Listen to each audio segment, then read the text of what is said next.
This one? No, the both. Yeah. Well, hey.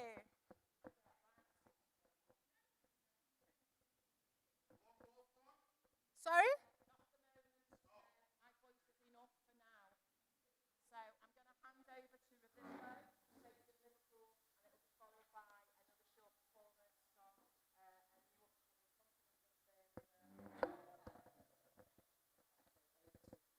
Thank you. Oh. Hi, everyone. I said hi, everyone. Mamanda kumoresai. Thank you. Thank you. Okay, so I'm gonna say Maswera say. So Maswera say is like in Shona, how is your afternoon? And then your response is gonna be Taswera. All right. Saka Maswera say. Ndati Maswera say. Ayo, ndisho, tinoda kuona. Okay, so my little performance, I'm glad that you guys came. So I got to travel back home and it was amazing.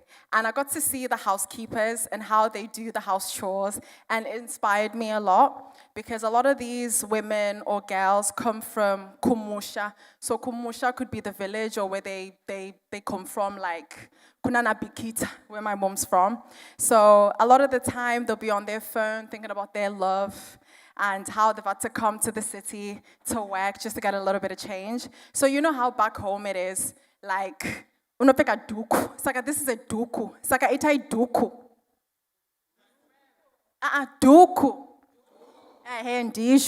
And then unomona Zambia. So oftentimes, like a housekeeper will wake up, shumona he Zambia. So kumona is to wrap it around your waist, and we call them Zambias.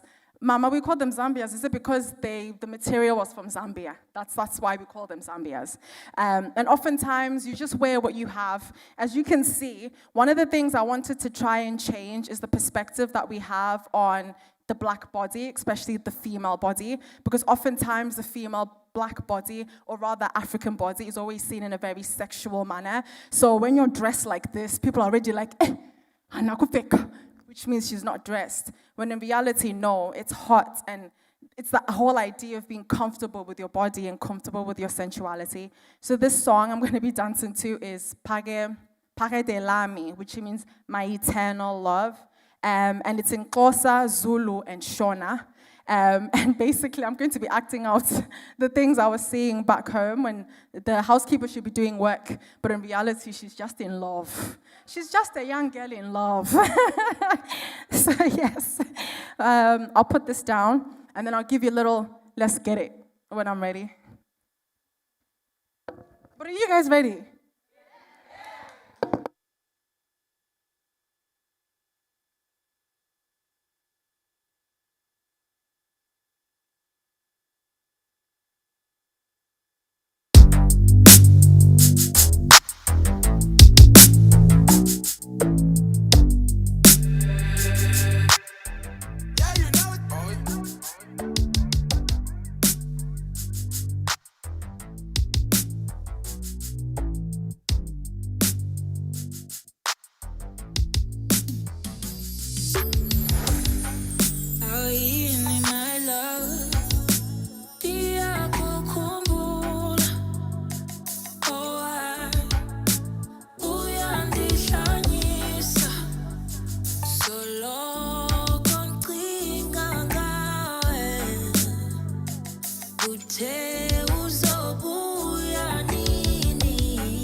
Njalo maye shona malanga nethemba uzobuya. Ngathi ngiyazikhohlisa nasiphela insuku zedlula. Thando sami ngiyakhumbula. Uyaphela ngini ngikulindile. Phakade lami ngabe uphilile nawe na. Unini ngikhumbule wenza ingqondo yami izulele. Waze wakude sobuya nini ngikubone. Uthengo lamala umuntu edlala imizwa. It's like a little paradise ukuba nawe wedaliwe. Uvele kuthi ngizusha imoto ngiyokulanda. Daliwe sokele ngifuna ngibambe.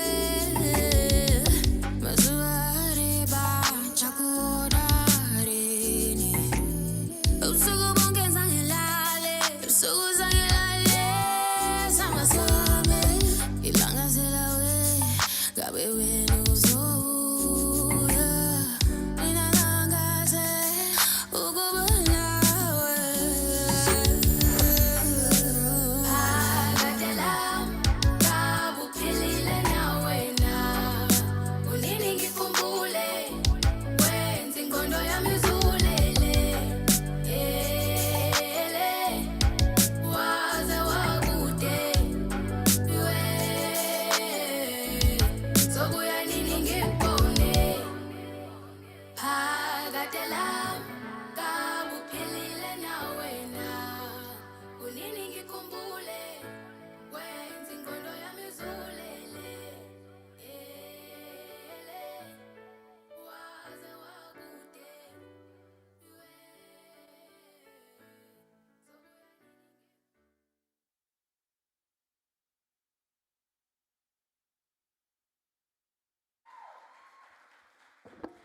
Mashita, that means thank you.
In the realm of dreams and boundless skies, where aspirations soar and greatness lies, the torch of excellence, a flame aglow, illuminates the path where legends grow. Through the tapestry of time, it's passed along, a beacon of hope, a legend strong. From hand to hand, from heart to heart, a baton of greatness, a work of art.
between the seller and the buyer should be a given, but man, I didn't know you were a liar.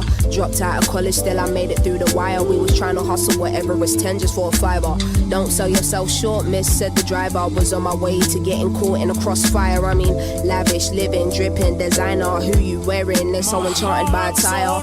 Hearts on fire, bought the dream with every penny that I acquired. This is set up and you'll be next up to those prior.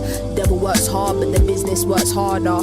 I vowed from now to work smarter. They won't do it like us, for the people by us. Why they wanna fight us, spirit on higher. God made truth of everything I desire. My heart's on fire.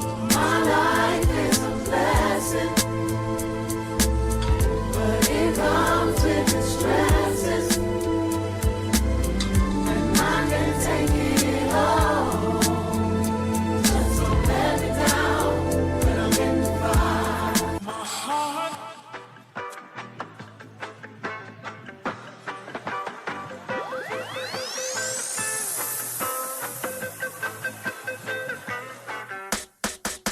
Yo, looking back at some pictures and they had me thinking, wow, I was a happy child. Very happy, my hair nappy, running round in my nappy wild. Beautiful skin, dark chocolate brown. Rarely proud, temperament mild. Before the age of 1 I could count. The world was home at my nana's house. Everyone dancing, laughing loud. There was encouragement all around. Safe environment, can be myself. My hair in black's long as any girls. Got to school, they said to take it out. That's how black men lose their smile.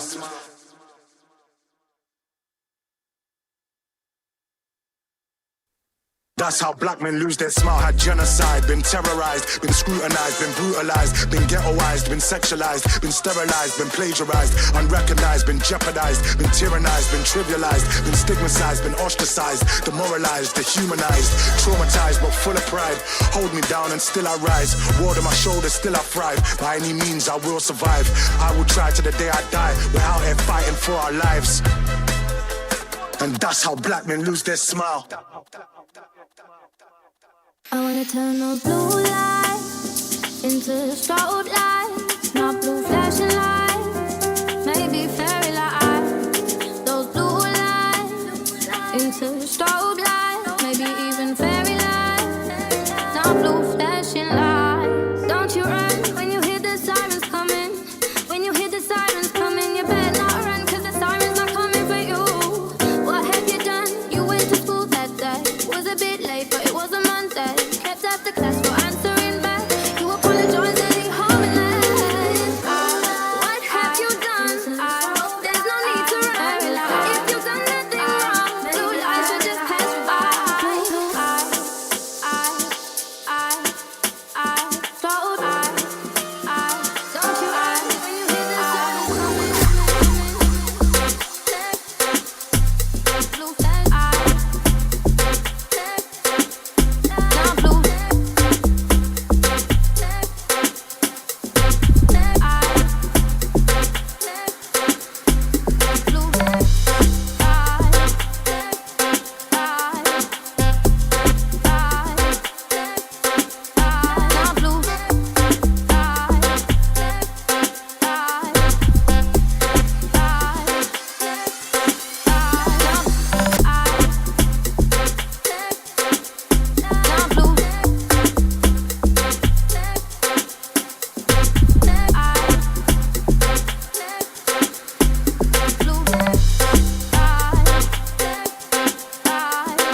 Hello. Oh.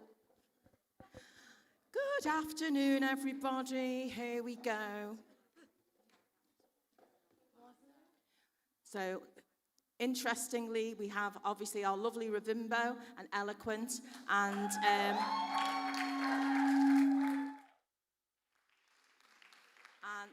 Ravimbo and Shaq from Eloquent will be with us on our panel later on, which is the Emergent Voices with Bernard Pierre-Louis and Talisha Thomas Lindsay. So, and that's all about this idea of where are the younger voices, where is the emerging talent coming from, and what do they need in terms of developing sort of future-facing the art forms that they're representing. But then we look a little bit at history. And downstairs, many a moon ago, was a company called Delado Dance and Drumming, African Dance and Drumming Company. And this is part of Black History Month, and Liverpool really does go gung-ho for Black History Month, and there's always far too many things going on.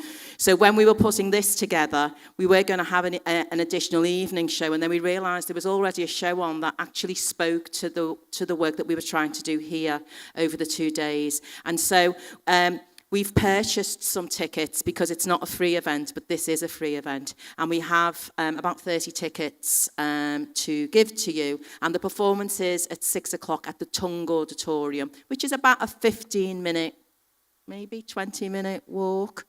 Taxi, bus. It's not far anyway. And it's basically a huge, big new auditorium by the Liverpool University, dedicated to Yoko Ono, opened by her son. So it's a wonderful space. And it's a project called Emergence as Empowerment. It'll be the story of Delado, which is half of that piece. And Maxine, yeah, can you see a theme happening here? Can you see a theme happening here today? Yeah, we begin and end with her today. So hope if you'd like a ticket, just come and grab one. But you should have known. Oh, so get your tickets here. We've purchased them for you, so it'd be lovely to see you there. But without further ado, I'm going to hand over to John Z.D., Nikki Blaze, and Natasha Gooden. Hello, Natasha. Am I meeting you for the first time? Come down and join me.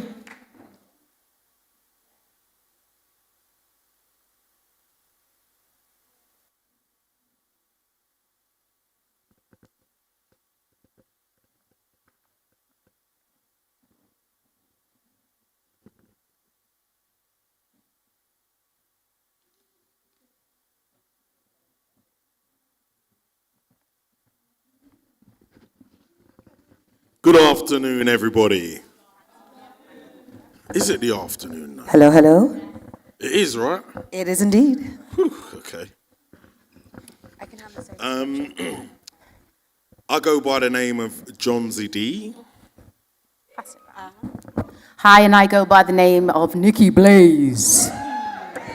And I'm Natasha Gooden. Hey, hey.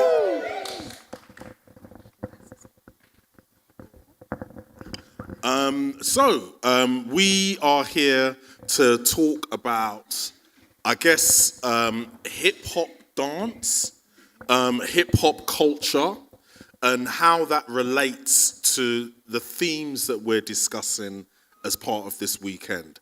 And I'd just like to say from the off, thank you very much, Karen, for inviting me down. It's always a pleasure to come to Liverpool and to work in this space. I've worked in here a few times, and I think it's absolutely beautiful, and you guys should be really proud of this space. And also a lot to do with the history behind the Blackie and the various interpretations of the name, which I found quite humorous, I'm not going to lie. So my experience of the Blackie was, I think I was about 7 years old. And I'm sure Akil, who's at the back over there, might have possibly been with me. We used to beat each other up as kids on Gambia Terrace. So we used to come to the Blackie, and there would be a huge bouncy castle, if I'm right, in the basement, and we'd play around on that. And through the years, as I've grown up and done lots of stuff within the community, I've come here as a host, done projects, and yeah, and still going. Hey, I'm Natasha Gooden, and I'm here today to, again, communicate, speak about the things that we can do, the things that are out there, you know, to be offered to ourselves and the younger generation. And yeah, it's, to be honest, my career has, it started here in Liverpool, and then I went to community college. And from there, I fell in love with hip hop, and I ventured off to London just due to opportunities at 18. And to be brutally honest, I'm just returning now. I'm now 35. And now it's a case of, you know, just wanting to give back and share the knowledge in regards to the hip-hop theatre world, many other productions. And again, just to have a conversation, connect, see how we can collaborate and yeah, build opportunities. I just want to say that Natasha has been killing it in London, yeah? Killing it in London. And I've been fortunate to have worked with her on a few occasions within the context of improvised events, Freestyle Funk Forum. And Natasha's always a pleasure to work with. She works very hard and she's an amazing dancer. Zoo Nation, right? An amazing hip-hop dance company that are they're really good at articulating narratives but using hip-hop dance to explore them. I don't suppose you could tell us a little bit about some of your experiences. Yeah, so Zoo Nation is run by a lady called Kate Prince, and I came across Kate, I'd say, in 2008. I auditioned for a production called Into the Hoods. And at the time, I didn't have any background with the hip-hop style in regards to popping, locking, breaking, because at college I just learned ballet, tap, and contemporary. So I've gone to the audition. I've tried, just thrown myself in the deep end, didn't have a clue what I was doing, didn't get the audition, but Kate gave me an opportunity to work with them behind the scenes. So I went to London, stayed there for 6 weeks, learned how the theatre world operates, and then what I did was spent 2 years then training in those styles, coming across people like Boy Blue Entertainment, which is Kenrick Sandy, and then I re-auditioned in 2010, and I got the role of Little Red Riding Hood. So just again through, you know, hard work and determination, you know, not giving up, these are the things, you know, that will come from it. So from there, I've gone on to do other productions with Zoo Nation, like Some Like a Hip Hop was another hip hop production. And I think one of the biggest achievements at the moment with Kate Prince was a production called Message in a Bottle, which is based on Sting's music. Sadler's Wells were also involved with this and Universal Music. And we just were offered the opportunity to do a world tour, which I'd just come off this year in May, which was pretty incredible. But yeah, no, so I've been in that industry for a long time. And again, Kate Prince is very big on storytelling. And how do we, as performers and artists, portray such a story with depth and with no verbal communication. So through the lyrics of the songs, we'll then tell the story. But it's on us as artists to allow you as audience members to go on an emotional roller coaster. And I think that's the part of the hip-hop language that I solely really enjoyed, you know, just having that power to take you all on an emotional journey through just my physical movement. I thought was very empowering, so it kind of kept me there for a while. Me too. Yeah. A little bit of background for the work that I do.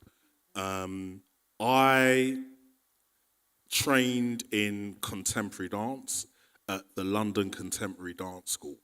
But prior to that, I was already doing hip hop in an informal context, which that was all that there was. There was only an informal context to do hip hop dance. Nonetheless, when it comes to clubbing and stuff, we would love to dance in these contexts. I don't know if any of you in the 90s remember how much the Running Man was done in clubs, yeah? I tried it the other day. I was like, but I just remember this time period. There was certain hip hop acts. You might have heard of Kid and Play. Yeah. So they were part of that golden generation of hip hop culture whereby people would dance and rap and smile and there weren't no guns around and stuff, and people were trying to be really positive about themselves and life. And what I noticed is that started to shift a little bit, and this gangster rap side of things started to become a lot more prominent. And for me, I never believed that was true, yeah? And the reason why I say that, I'm not denying the fact that gang violence exists and stuff like that, but hip-hop culture, when I first received it, it was against that, yeah? It was about conflict resolution. It was about not fighting, but dancing against one another, rapping against one another. It was about staying alive, you know what I mean? And I think that something happened, and maybe we can have a discussion about what happened, around the kind of mid-80s, where things switched, and groups like Public Enemy, who had a very, very clear political agenda when it comes to black power and resistance. That group was split up. Professor Griff, who was probably one of the more outspoken members of the group, he was ousted from the group. And then Public Enemy were just, we don't know what to do now. And I personally think that they still didn't know what to do since after the third album. I think everything just went a bit weird. And for me, I remember my passion for hip hop was a lot to do with the activism that appeared in it. So kind of like what Mos Def says on I think it was his first album, where he talks about how is hip hop for you, yeah?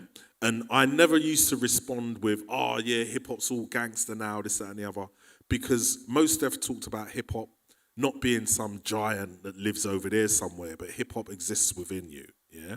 So that made me feel as though I could do something about it, yeah? So what I channeled all of my energy in, because I was doing a lot of rap at the time, when I was also doing contemporary dance, and I kept them mad separate because I didn't want any of them battling MCs to know that I wore tights during the day, yeah? So I kept it very separate, and I enjoyed a career as an MC. The first time that I came to Liverpool, maybe you could jump in at this point, Okay. yeah? Was with a tour featuring Sister Soldier. Is anybody familiar with that tour? Excellent. And and this was around the time where activism was still really important. Sister Soldier, she was proper outspoken with what she had to say. And who else was Jalal from The Last Poets? I think he was part of that show as well. And it was at that time where activism was so important. And I'll never forget that gig, actually. It was amazing. It was in a massive venue that was empty. What do you remember the venue, Nikki? You, Maxine? It felt like it was a big town hall space. It was quite St. George's Hall. It was pretty cavernous. But yeah, I just remember it was It could be the Royal Court, actually, because a lot of the hip hop back there went there. Yeah, I think it was the Royal Court. I think it was. Yeah.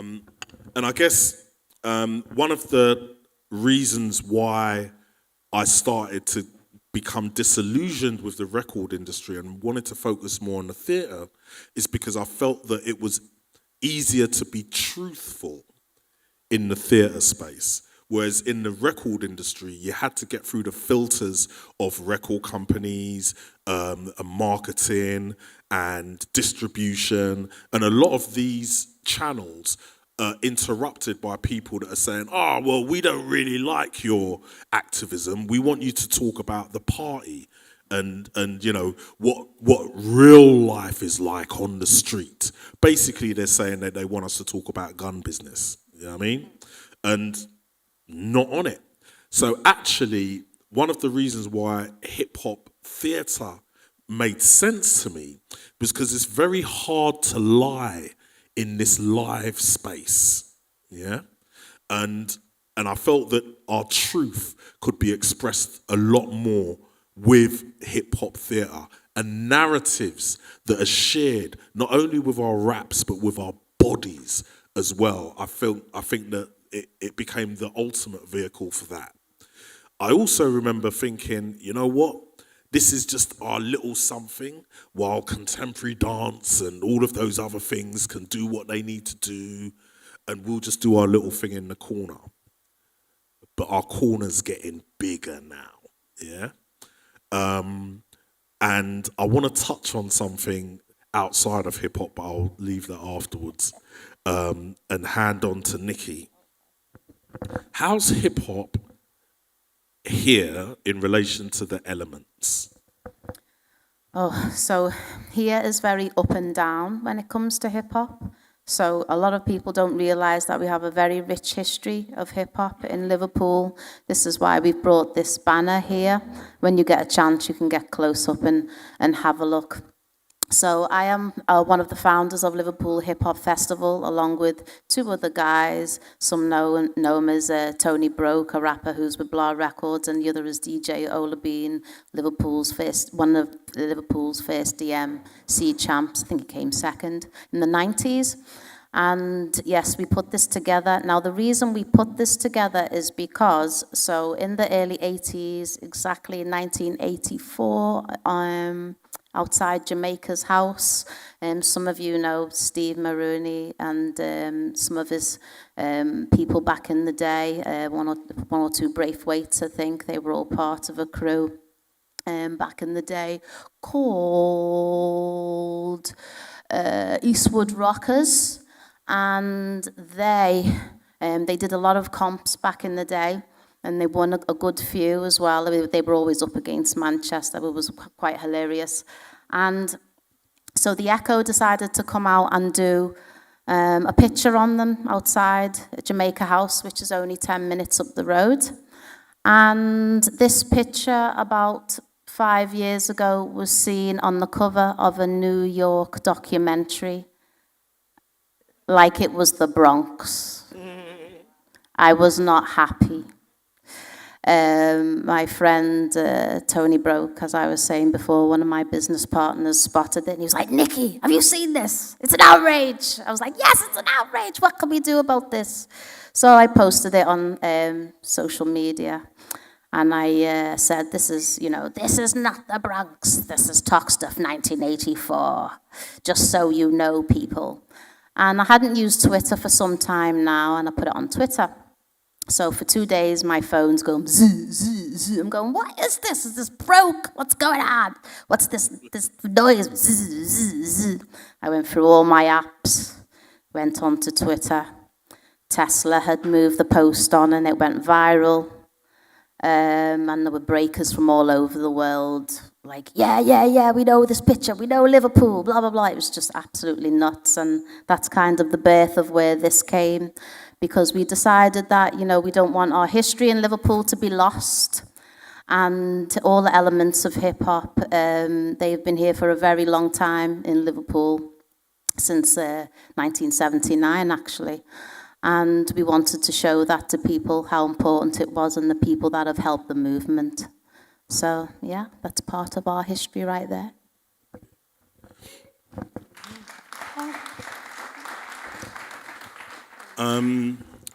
I wanted to talk a little bit about black dance, yeah, and what is black dance? Is it black people dancing, or is it traditional African dance, traditional West Indian dance? Can we throw out some suggestions so we can get this chat started? Can I jump in a little bit there? So, in terms of black dance, it depends where you are and what your environment is. Because you can be a black dancer, or you can be in ballet, you can be in all these other genres. So a lot of people that don't know my history, they know me as a rapper or an MC, lyricist, spoken word artist, but I was originally a dancer from the age of 3 to the age of 12. And that was because my mother was a dancer. So we used to have a school here. It's still here, but not as great as it was back in the day, called Elliot Clark. And that was a little bit like the film Centrinians. And the uniform was very much like Harry Potter. So my mother was the only black child in that school. She was the only black ballet dancer at the time in the 60s or 70s. And then she became an art teacher at the same school later on down the line. But she basically pushed me into dance because she was a dancer. And then I went to Elliot Clark for a few years. And I also did ballet. I did jazz. I did tap. And then I went to a school in the Trade Union Centre, which is now a hotel, I think, and did dance there. And then I became part of Liverpool Primary Dance Group, which was able to go to Paris and do lots of things around the country. And we did different genres of music. So at the time in Liverpool, if you was a black dancer, is Anthony waving at me there? The other mic? Yes, make sure it's... Give us a 1, 2, 1, 2. 1, 2, 1, 2. Here we go. 1, 2, 1, 2. So at the time in Liverpool, there were black dancers. Maxine can also tell you as well, but they were not visible. The other dance groups that were very white middle class, they were the ones that were up there. And if you wasn't part of that dance group or part of that company, then you were invisible.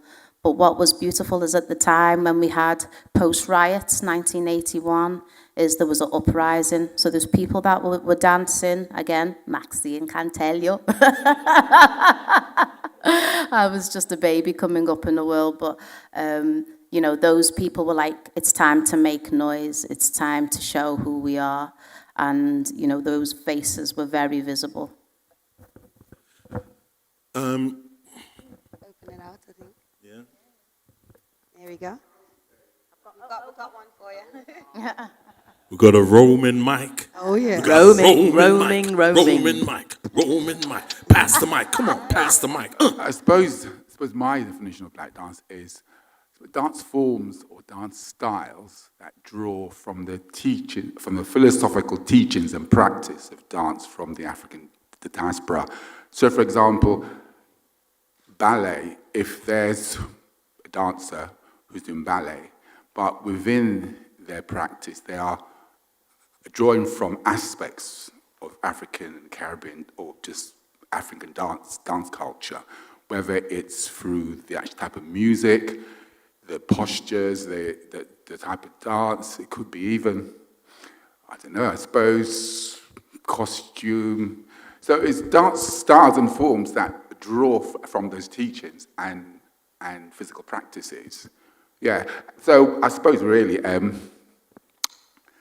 English person as in a white English person, that if they're doing a ballet piece and they understand what they're actually doing and they've studied and they researched it and they're influencing whatever style, their particular style of ballet that draws from African dance, I suppose you can call that. I'm just throwing things out there. I could be wrong, but that could be a black belt.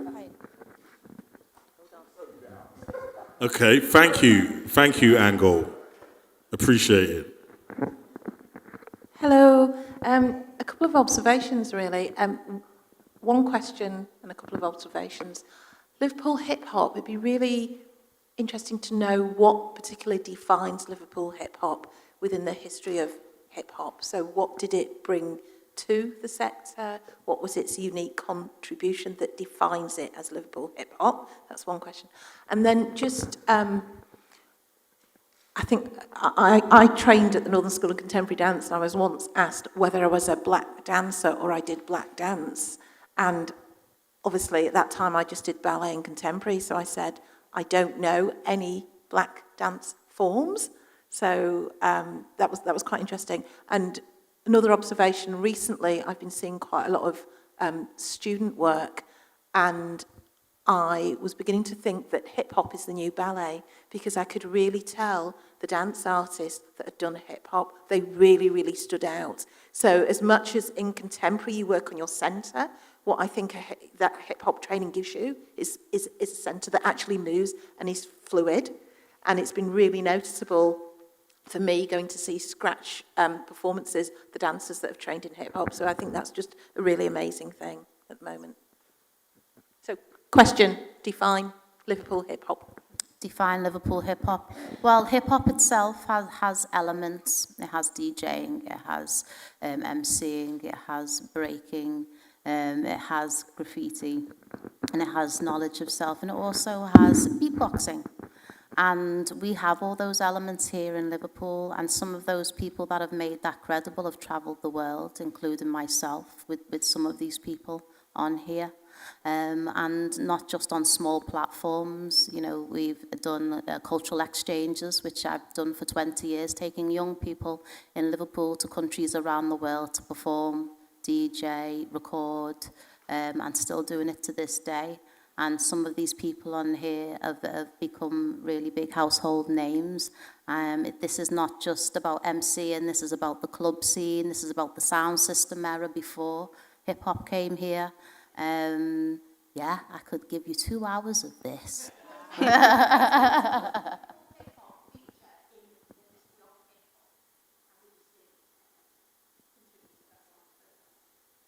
Well, it's been there. Well, so when the guys come over from the US and they come here, they come to the hip hop culture of people that are here, and we've made some amazing links over the years. When I was at BBC for 6 years, all the US guys that would come here, I would be interviewing them along with some of the other radio stations on here. So we've kept a very strong connection with not just the US, but countries that are involved in hip-hop all around the world, Paris, Jamaica, you name it. Thank you. Next question. Hi, just a comment really. I just wanted to go back to the whole conversation about what is black dance. I really don't subscribe to the terminology black. We've gone through so many different stages in terms of, is it African people's dance, is it dance of the African diaspora? But I think the definition in terms of, if I was looking at dance where its roots and its movement language came from Africa, then I would be looking at the most current terminology we have as dance of the African diaspora. I think it's important that, like in other techniques, we're able to define what that is for ourselves. And so, because you happen to be black, and as you said, you're doing ballet, well then where does that put you? I think looking at the styles and techniques are the things that are kind of really important in terms of how you start to define what you would term as black dance. Thank you very much for that breakdown. Obviously. Could I just add to that? Yeah, because please. what you just said gave me a memory of. So when I first started ballet class, I was 3 or 4, and I was the only black child in the ballet class. And I went there, and I was feeling a bit nervous. And then I remember putting on the leotard. I remember even looking at the tights and going, "This isn't even the same color as my skin. You know, why am I wearing this stuff? You know." So then I came home. I remember a lot of the girls looking at me like a bit wary. They didn't say anything racist, but you know, that's that unsurety of somebody looking different. But I did my thing, came home, and I said to my mum, "I'm not sure if I belong in that class." She said, "How dare you? You very much belong in that class." And you would go. And straight from there, I was like, yeah, I belong in that class. And I thrived because she told me, you belong anywhere that you feel you belong. And so for me, I was a black dancer, and that was my black dance.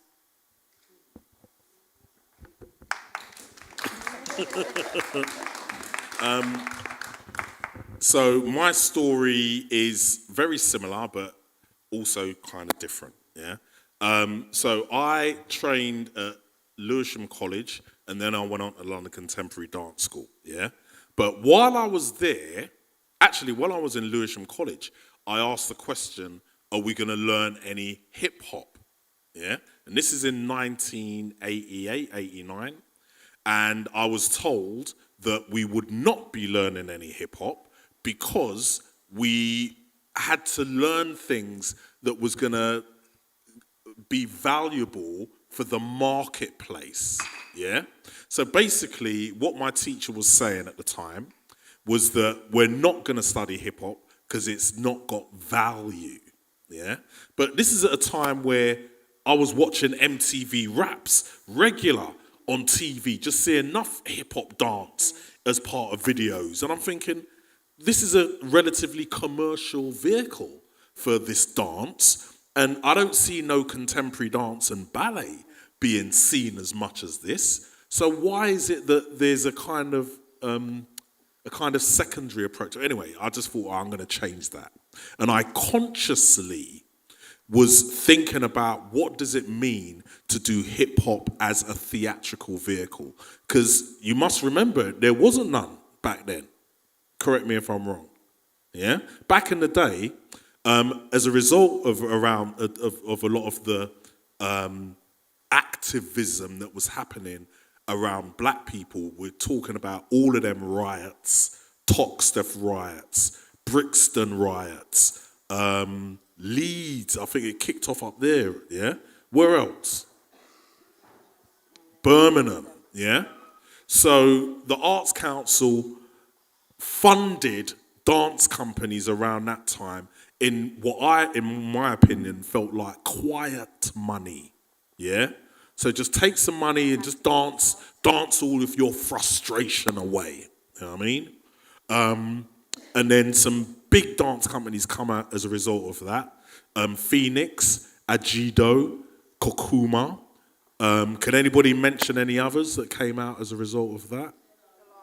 Delago, thank you. We're going to find out about them downstairs just now. But the problem that I really had was that when we started doing hip-hop dance in the theatre, there came a moment when the Arts Council basically wanted to replace traditional African and West Indian dance with hip-hop, yeah? And there was a few companies, Ajido's money got taken away, and then that money got dished out between myself. Can anybody help me out with who else got that money? Breaking Cycles. Robert Hilton. State of Emergency, thank you. Robert Hilton. Robert Hilton, yeah. And enough of these companies. Kwesi Johnson. Who? Kwesi Johnson. Kwesi Johnson, yeah. And a lot of these artists were hip-hop artists, you know what I mean? And it felt like to me that the Arts Council was trying to say that traditional black dance is not valuable no more, it's not worthy, and actually this new trendy hip-hop thing is what is the norm now, yeah? And as a beneficiary of that, it really upset me. Do you know what I mean? Because Ajido and all of these companies, they're part of a lineage that we are part of, and they needed to remain as opposed to be replaced. But anyway, yeah, I just wanted to just talk about that because it just really upset me. And the legacy of these brilliant companies, we're trying to find that again and dig that up. And actually, I think as time is switching now, I believe the Irie Dance Company now is going to be a really great time for you lot to be making work. First piece in 18 years. Yeah? So can we...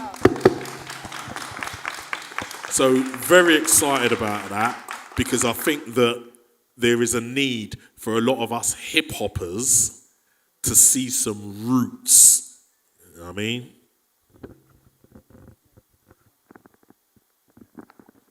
Hi.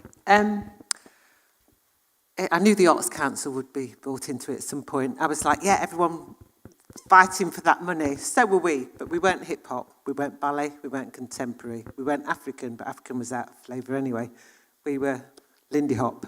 We were classed as commercial, even though we were doing an art form that everybody, when the time came, wanted to jump on. So I think it's quite interesting what Nikki said in terms of being the only black face in the room, being the only face in the room, and having your mother tell you that you belong. So it's that whole question of belonging. Who is it? Who is it on the mic telling us that we do belong? If you haven't got that background, those parents, those mentors, those figures who are saying, yeah, hip-hop should be out there.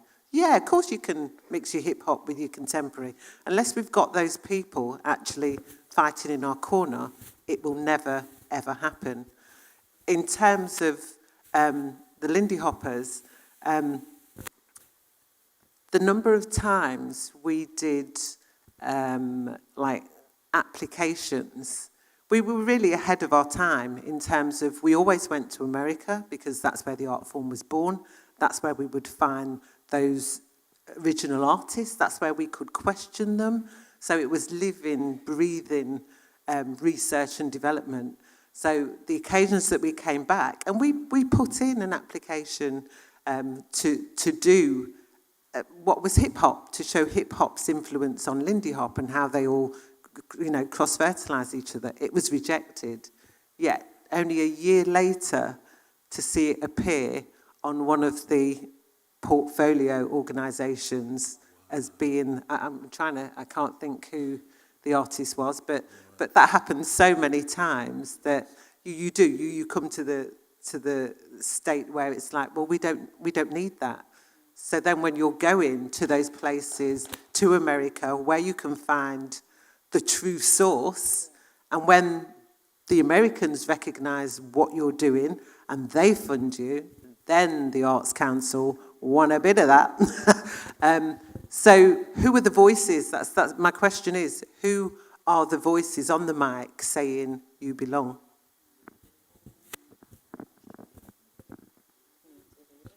Very good point. I think that my voice has been very loud when it comes to hip hop and the value of hip hop in the theatre space.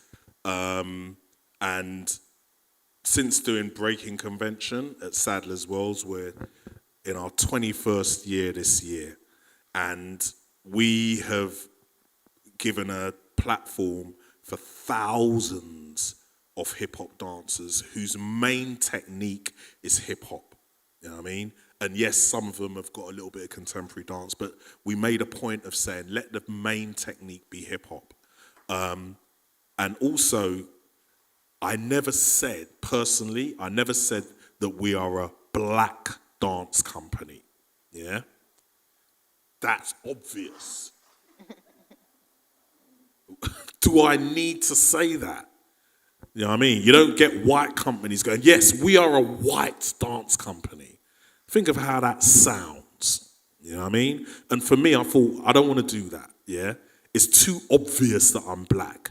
And also, what does that mean when I want to work with white dancers? That feels awkward.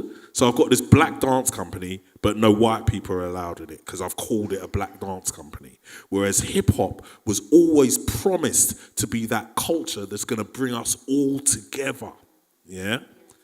Unity, you know what I mean? So I had to reject that word, but anybody that comes to Breaking Convention, you will always see black dancers in the space, you know what I mean?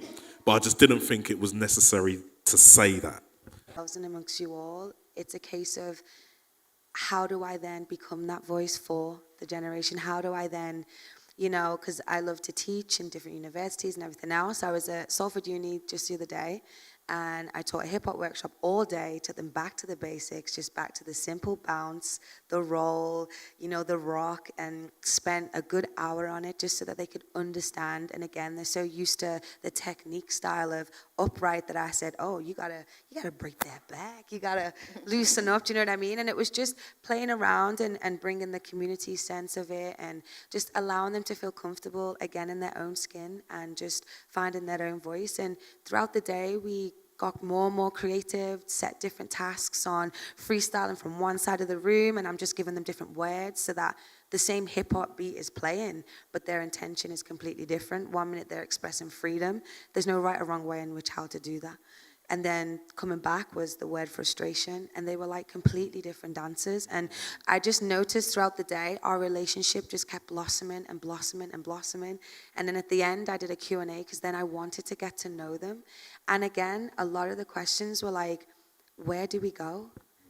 How, after university, where do we go? Because also on social media, the hip hop world and the battle scene, they said it looks quite intimidating, like we don't feel like we would be able to do that. You know what I mean? So for me, it's a case of how am I able to use my voice to give them that space to learn it and go back to basics and, again, just be seen, be felt, be known, to let them know that, yeah, you can go on to pursue anything of which you wish. Do you know what I mean? So again, I think that's so important because their well-being to me as well is so key. And I think with the hip-hop language, it's just helped me so much just grow because I've been able to use it to get out of situations and, again, just meet beautiful people. And I think the young people, they need to also remember that, dance, one, doesn't define you as a person. It's just, you've got to be able to quiet that very loud voice that can be overwhelming that's telling you you are not worthy,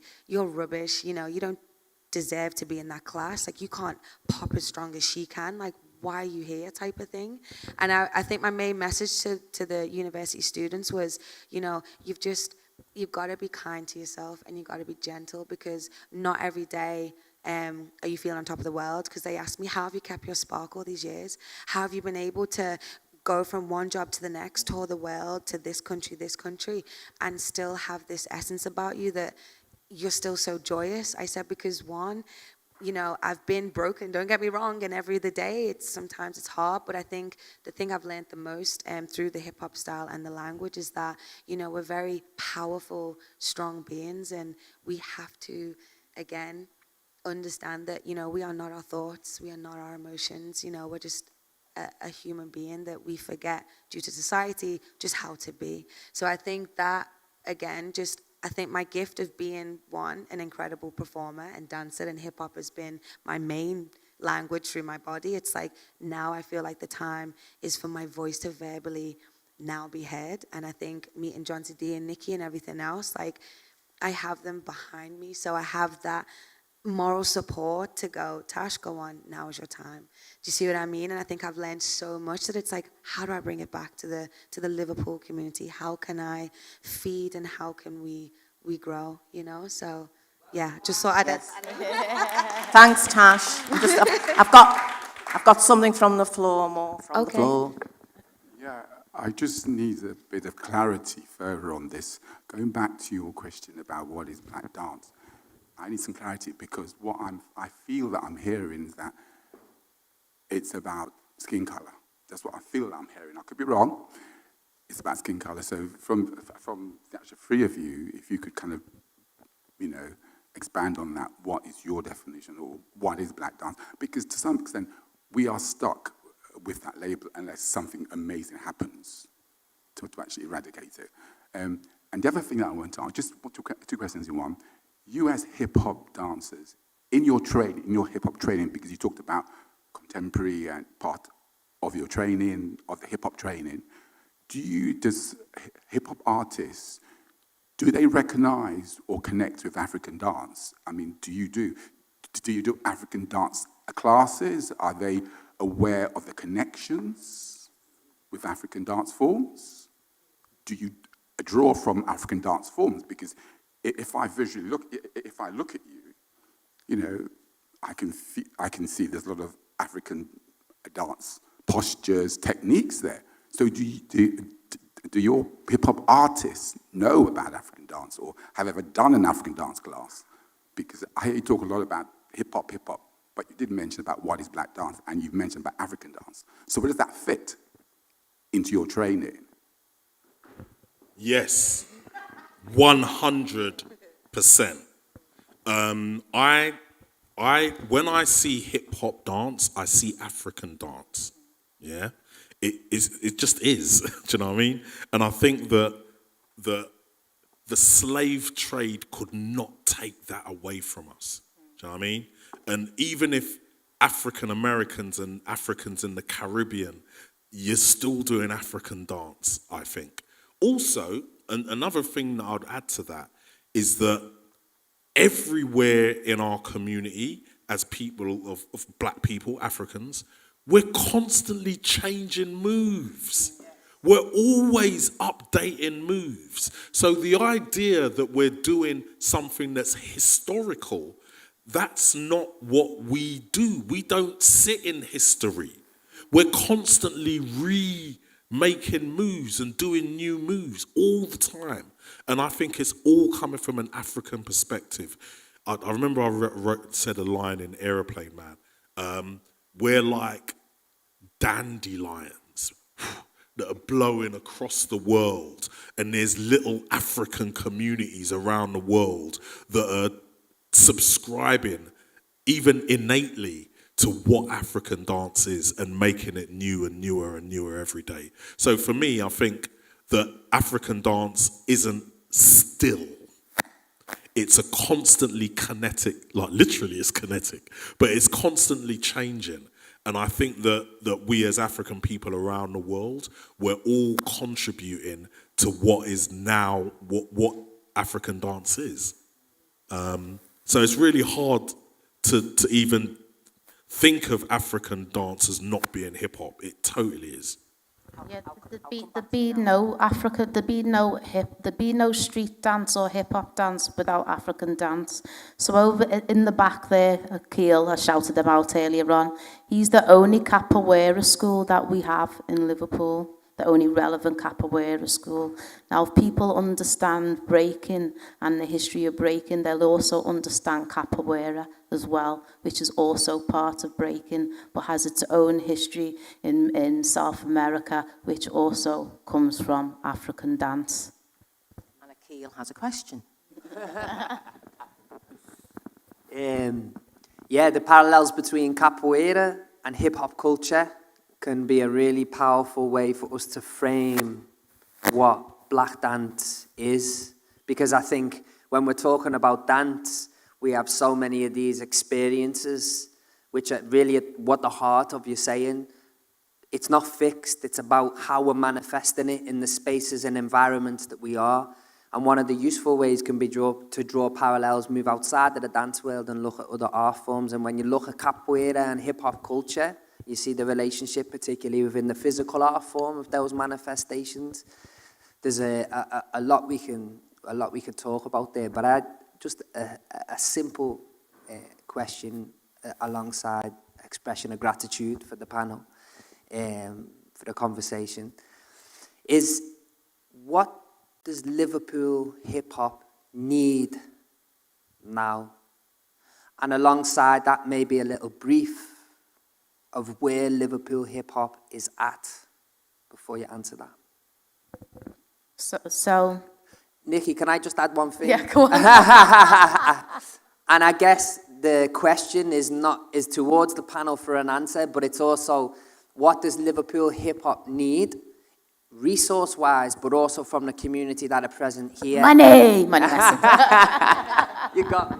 And just before you do answer that, tomorrow we will be discussing resources, connections, collaborations, infrastructure, people's responsibility in the larger institutions to support the independent black creatives alongside other art forms. So it'll be interesting to see how this cuts across, because it isn't just about money. I think what was pointed out this morning from Jennifer, it's those opportunities. They're not always big opportunities, but if you can find people to really support your work, or you can link your work into a parallel discourse with somebody maybe out of the industry. It's trying to find those other ways, because the Arts Council isn't everything, and they do get, you know, sort of battered about, because there is a lot of, I suppose, the idea of those descriptors that are then put on form, which, you know, you were talking about, I think, earlier,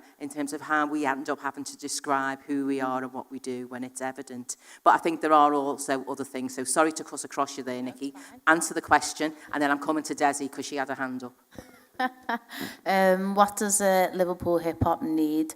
Okay, so when I went, so at the beginning when I said Liverpool hip hop's very up and down, what tends to happen, and these people on the panel can also vouch for this as well, that so when you're in the arts, you have, so the government will throw loads of money into the arts and your project will thrive because all of a sudden you've got loads of money and all these opportunities come.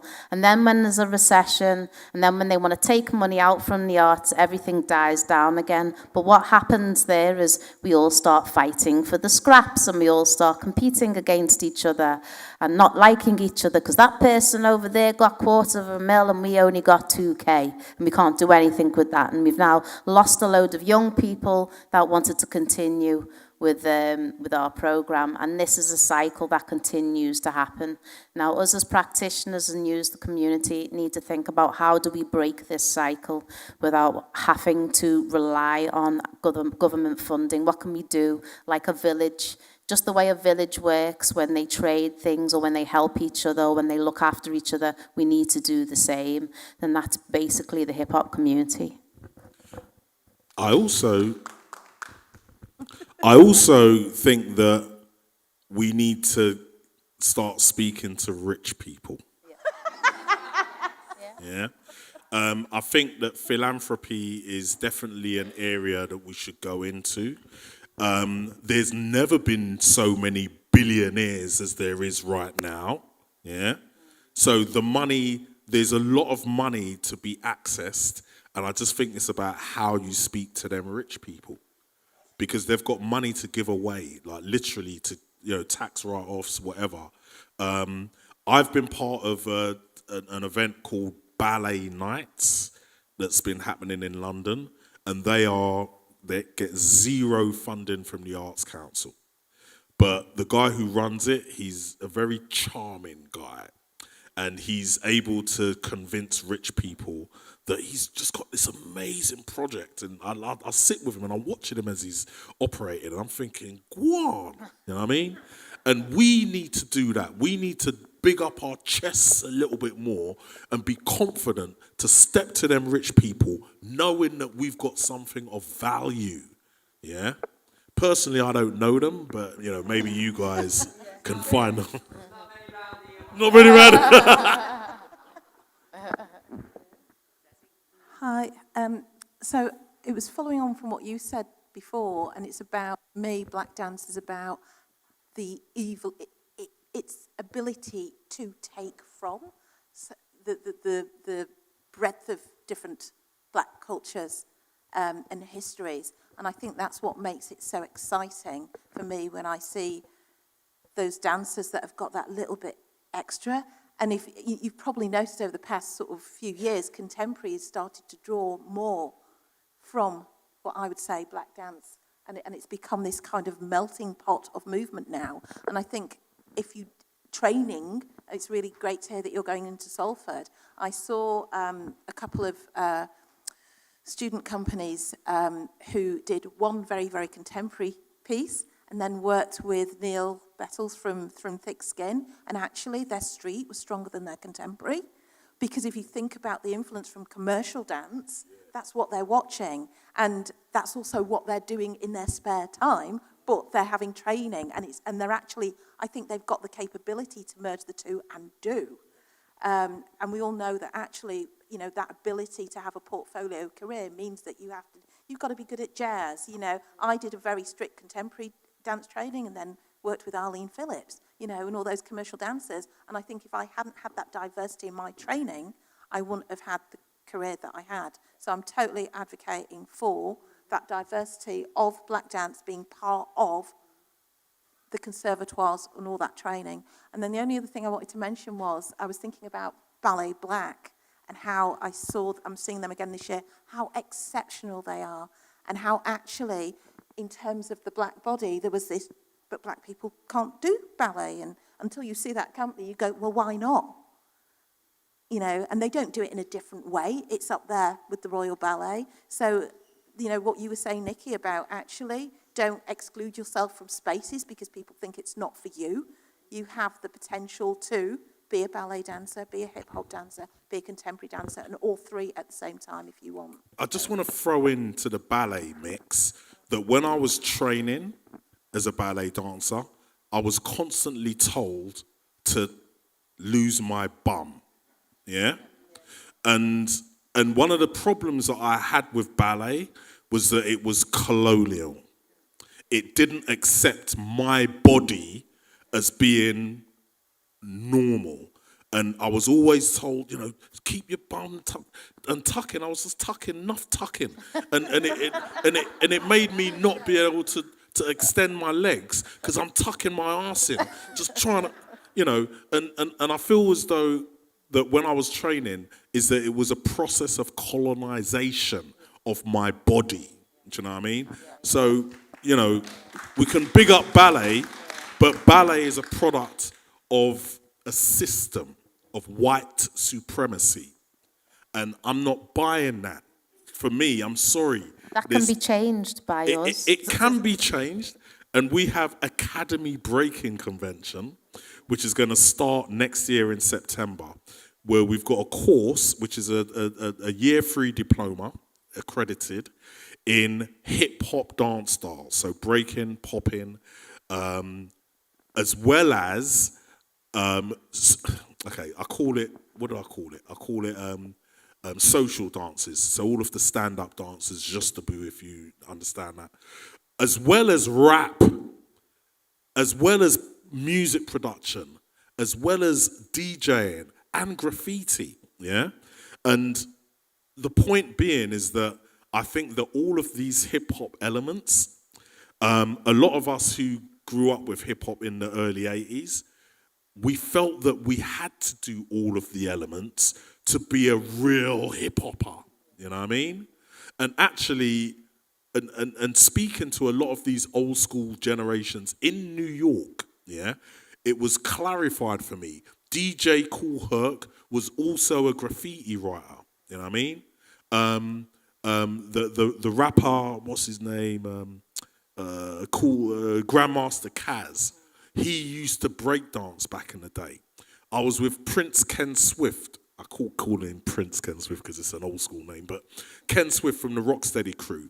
He spat some bars to me in a pub in New York, and I couldn't believe it. I was like, damn, I didn't know you could spit. But for me, I think that as time's gone on, all of the elements of hip-hop have kind of separated into their own thing. And you've got MCs that don't dance. For me, that's ridiculous, you know what I mean? And vice versa, dancers that don't rap. And it's all right. And they're like, no, I don't rap. I'm like, yes, you do. I'm going to make you rap right now. Not make you rap, but encourage you to rap, you know what I mean? And I think that our first generation of hip-hoppers, we're still there, yeah?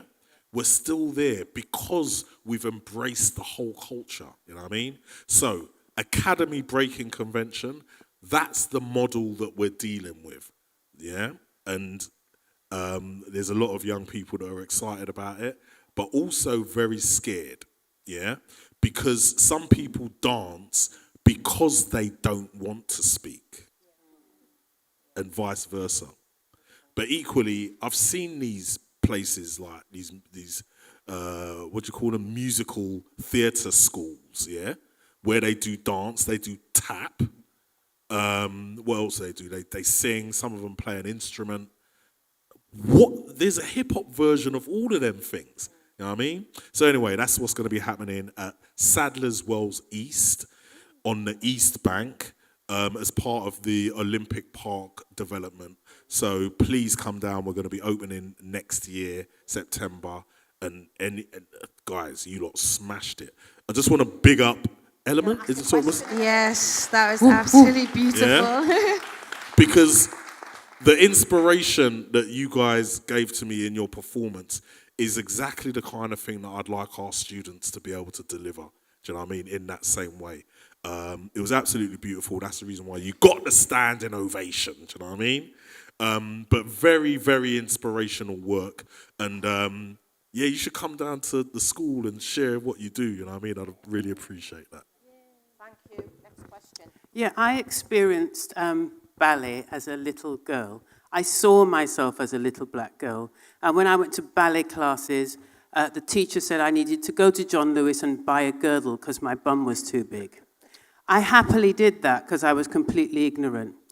But I really loved ballet. And I felt like a little black girl in ballet, not just because I was the only one, but because I was really in touch with my blackness, because my parents, who are from St. Lucia, from the Caribbean, they brought me up in a Caribbean way. So although I was born in London, and I felt very Caribbean. So when I experienced ballet, even though there was this thing about black people don't do ballet, my experience, the way I felt in my gut, the beauty of the pianist playing, that experience of live classical music, I don't want that to be taken away from me. No one can tell me that's not for me. And my expression when I did the pas de deux was my mum's gracefulness is what I was connecting to. So even though I was being told this is not for black people, every time I really connected, and when they go, Jennifer, that was very good. That was my mum, that was my dad, that was my culture coming into my ballet. And I still think it's one of the most beautiful styles today. And it's just such a shame that it's got this label, because it's deep. I mean, it's interesting because I'm working on another project at the moment for Culture Liverpool, and obviously it's the Black British Ballet Project with Sandy Bourne. So again, looking at history, that there were a lot of black people dancing, but unfortunately, they weren't given those opportunities. There was no visibility. And I think that's touching on what you were saying as well, Nikki, is that if you're not visible, then it's really difficult to kind of develop and grow. And if you haven't got that voice, I'm coming to you in a minute, Maxine, and I'm just coming over here to Shaq. Hello. Yeah, I think my question is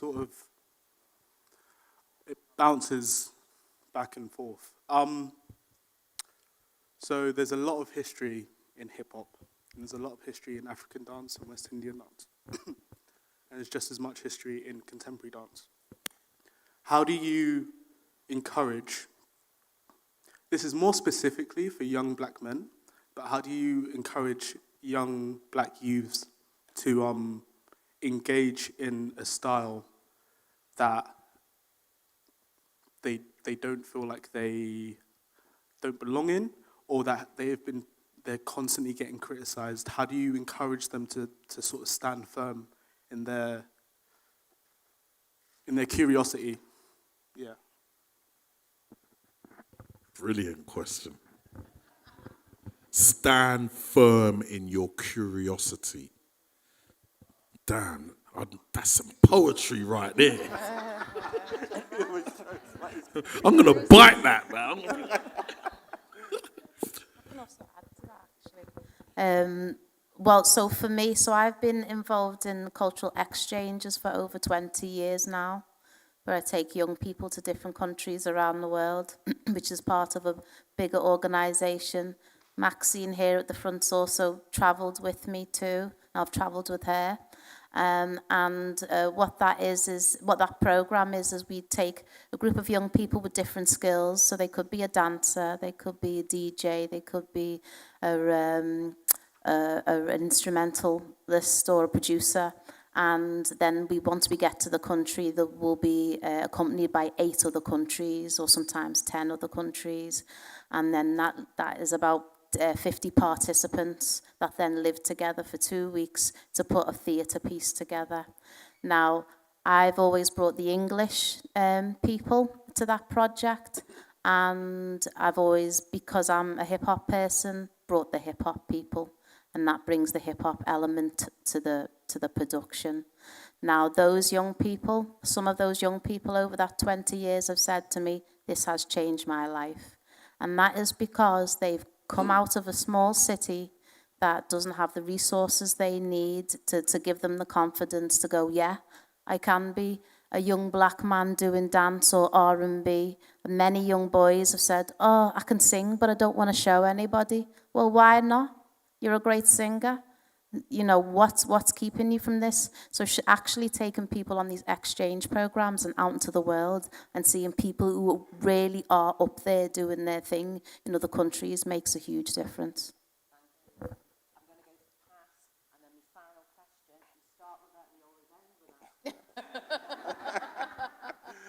Hi, it's not a question as such, but I think it's a lead on to tomorrow when you're talking about funding and economies of scales. I'm here as the chair of the Blackie, and I'm going to speak for myself, but I'm sure I'm speaking for the trustees. Akil's here somewhere. This building is here. This is an arts centre. This has funding for arts work. Please use it. Please, we're not even looking to charge at many times. Use this centre. I'm here because I work with children, and I want to make sure that the children for the global majority get a place where they can showcase what they can do to be just like yourselves in the future. I mean, I've got a daughter who's doing musical theatre. She's the one black kid in the class. I'm hearing all the things you're saying now, and she said, you know what, Dad? I'm going to write my own musical piece, and I'm then going to produce it. And I want kids to come here, young people to come here and do that. That is the reason why I'm here as a trustee at the moment. Should have ended on that really, but last but not least, the Queen. I just say, Nikki and Jonesy, it's like the influence that you have had on hip hop in Liverpool has had a massive influence also on my children. Nikki's just talked about a project that she's done for years, going over to Germany. My son is currently in Germany because Nikki took him there like 6 years ago, and now he's an ambassador for Liverpool, him and his friend Daisy. I didn't know that. Wow. Yeah, they are ambassadors going to Germany, continue every year since Nikki first took them there. So this is where Liverpool hip-hop is at. Jonesy Day, my other son, has a lot of respect for you because here in the Blackie, he came and he's done many, many workshops with you, hip-hop workshops. He's now, what do they call it? Gosh, he's a manager, he producer. He's managing everything. other artists, and he's also a mentor to younger artists. So, you know, this is where Liverpool hip-hop is at. For me, the question of what is black dance makes me really, really sad to feel that 40-odd years ago, I started in community dance here in Liverpool, and we're still asking what that question is. Why are we constantly asking for what we do to be defined? What we do is what we do. You know what I mean? And we constantly keep wanting. It's like as if we want from the white world to say, they have arrived. We arrived way before we had any dance titles, before dances had names. They probably did on the continent have names, but before that, we were just doing what we do.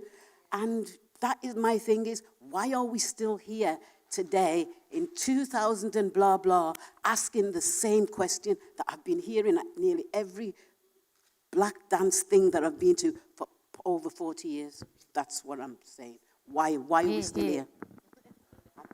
we're going to end on that. Thank you, everybody. So, here we go. Thank you so much, all three. I knew it was going to be provocative. Well done. That's what we like. But what's really interesting is we don't come together often enough. Yeah, you know, as Maxine's saying, sometimes we're talking about the same things, but actually, sometimes it's just good to reconnect to some of those themes and see how we can move that forward. And I'm hoping that's where this starts for Liverpool in terms of providing opportunities, springboards to have those discussions, find opportunities to present your work, to produce your work and create your work, because a lot of that infrastructure has gone for the whole of the Northwest. And I know it's happening in lots of other places as well. So it's how do we redefine some of that dance in general, not just specifically looking at black dancers dancing. So I'm going to stop there. Thank you. Can we just thank the panel one more time? Thank you. Thank you. And we have, originally, we did have Iona, but she can't come. We've got the wonderful Irie dancers downstairs in the studio. So please come join in and dance with us. Thank you. Amazing. Thank you.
Hello.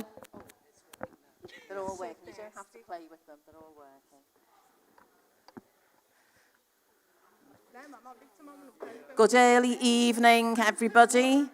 Thank you to all of those who stuck with us for the whole day. Welcome to some new faces. It's great to have you all here. This is our final session for the day. As we said, we've kind of created a partnership with Ellis Thompson, who has a piece at the Tongue Auditorium at 6:30. If you would like to come along to that, let me know, because we have some tickets that we've purchased that you can have for free, because our event is a free event and that one isn't. So if you would like to come along, it's about the history of Delardo. It's on for about an hour at the Tongue Auditorium. So do get in touch. So we're nearly at the end. It's been a really provocative day, full of discussion and participation and performance and appreciation. And this final session was really about how do we gather the voices and make visible the sort of the emergent artists from across the region. So not just from Liverpool. We've got 2 artists from Liverpool. So we've got Ravumba, who you watched perform, Talisha Thompson-Lindsay, who's also based in Liverpool, and then we've got Shak Shadare, who is from Eloquent Dance Company, and they're based in Birmingham. We were to have another person from Birmingham, but they couldn't come, so it's just these three wonderful, wonderful artists. And, of course, we're going to be sort of chaired and guided by the fabulous Bernard Pierre-Louis, who is a dance lecturer, extraordinaire choreographer based in Liverpool. We claim him as ours because he's been here far longer than he's been anywhere else. You're an adopted Scouser. So without further ado, I'm going to pass to Bernard and everybody can introduce themselves. Thank you. Thank you. Thanks, Karen. And I think I just would like to thank Karen for getting me out of hibernation, and get me to do this. So thank you very much. And just for all the staff and organisers of the Blackie, just to host this event, because at the end of the day, we're here to celebrate, we're here to be inspired, we're here to listen, and we're here to share all our different experiences, really. And it's wonderful to have so many different faces. I've seen some faces in the past. Chap with a hat that I know, but he doesn't know me, but I know of him, and he's put his glasses on, Mr. D. Nice to meet you. It's been a long time, a long time. It's been a very long time, but good to see you. Good to see you. So some great faces, and just some new faces and students who are here just to kind of just be part of this experience, to just listen, nurture yourselves, grow, ask questions at the end, hopefully by the artists and some of the performers that have been here today. So thank you for that. If we can just rewind back a little bit, and I know Karen sort of introduced you, but if we can just go along the line, and if you can just sort of introduce yourselves and just talk a little bit about what you do, how you've evolved as an artist. I guess I'm starting. That's okay. Hi, everyone. So my name is Ruimbo Bliss Monodawafa, and I would consider myself a multidisciplinary artist. So I act, write, sing, model, and dance. My mind went blank. But yeah, I also have my own business called Nyaya, which means story in Shona. And we have elevated mass consciousness at the core of what we do. So we provide workshops, as well as like thought-provoking programs. Because I think it's so important to elevate how we view ourselves, our attitude and our self-image then leads to the paradigm that we have and how we carry ourselves in society. And I guess being a multidisciplinary artist, I started my own business because I found that as an artist, you're waiting for somebody else to give you the jobs. So you have to be innovative. And I thought, well, why not? When I was on the journey of self-discovery, I then thought, well, let me start a business that centers around my culture because it allows me to keep growing and learning, but also passing on my ancestral knowledge. But yeah, my career's taken me in amazing spaces, like modeling, like featuring on Vogue, writing for films.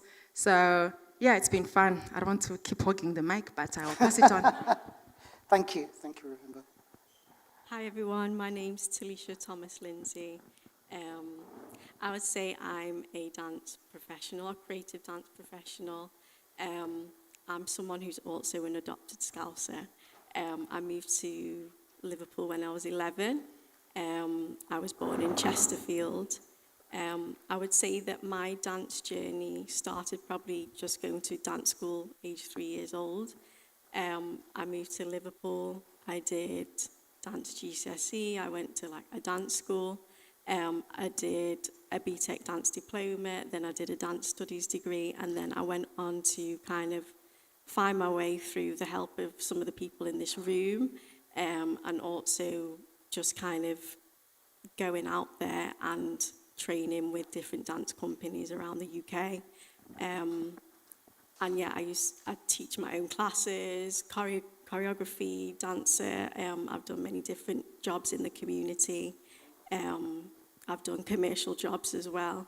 I wouldn't say there's a certain like pinpoint of like, I feel like your identity is like very like who you are, but I think I kind of dabbled in different things, which was a plus and a minus at the same time, to try and find where I belonged. I don't think I kind of belonged anywhere. I think that I just wanted to do everything and just get as much experience as I could.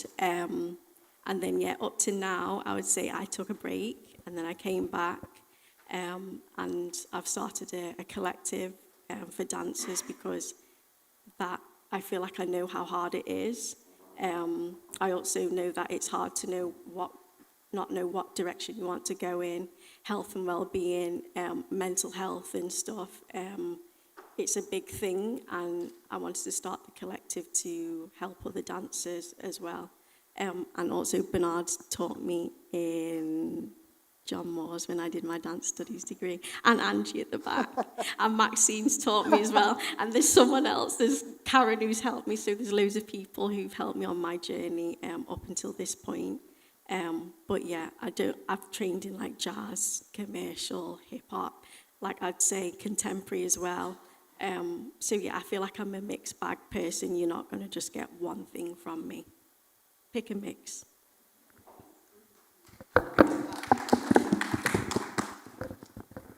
Hi everyone. My name is Shaq Shadare. I am a dancer, music composer, registered physiotherapist, and I'm also the co-artistic director of company Apide, as well as a facilitator for Eloquent Dance that you saw perform here today. So my base and my origin sort of dance-wise is a bit of a weird one. My background is in medical science, and I have a master's in physiotherapy, but I have been dancing since I could speak.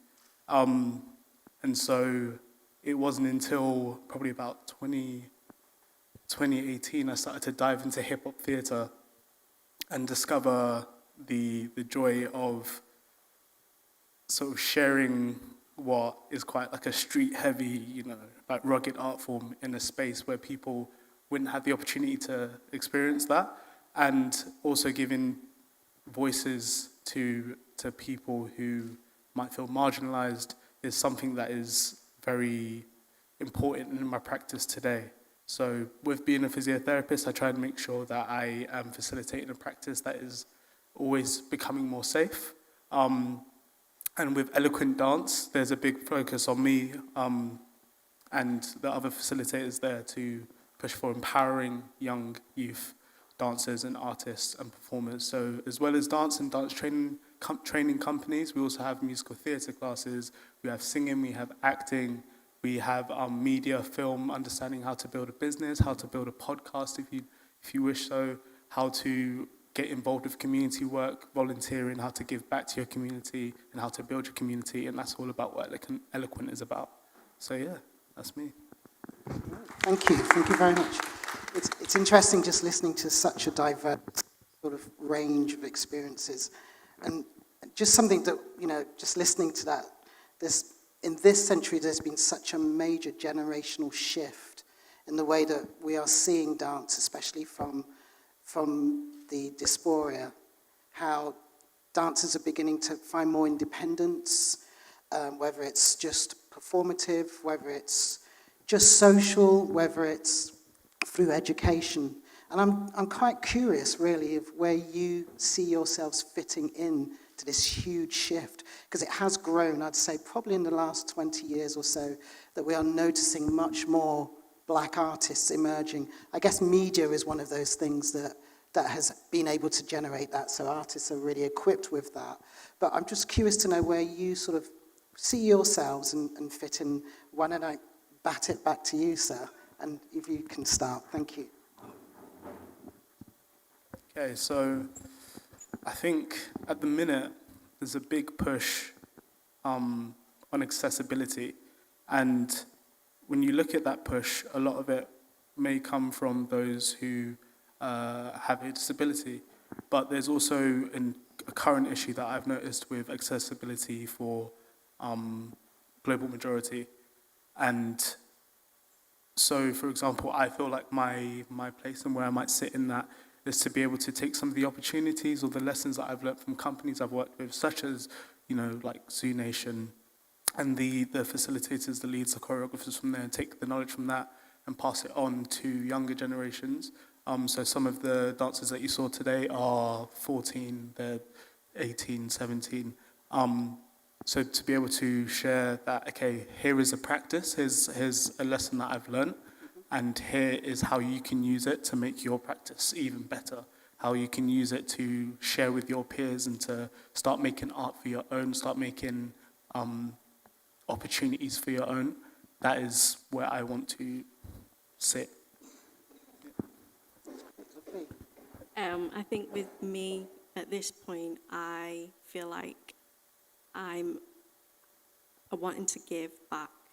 I'm wanting to help other artists who are now in probably the same position that I was in terms of finding the way. So yeah, I just think that I found that I'm very much like a coach and an encourager.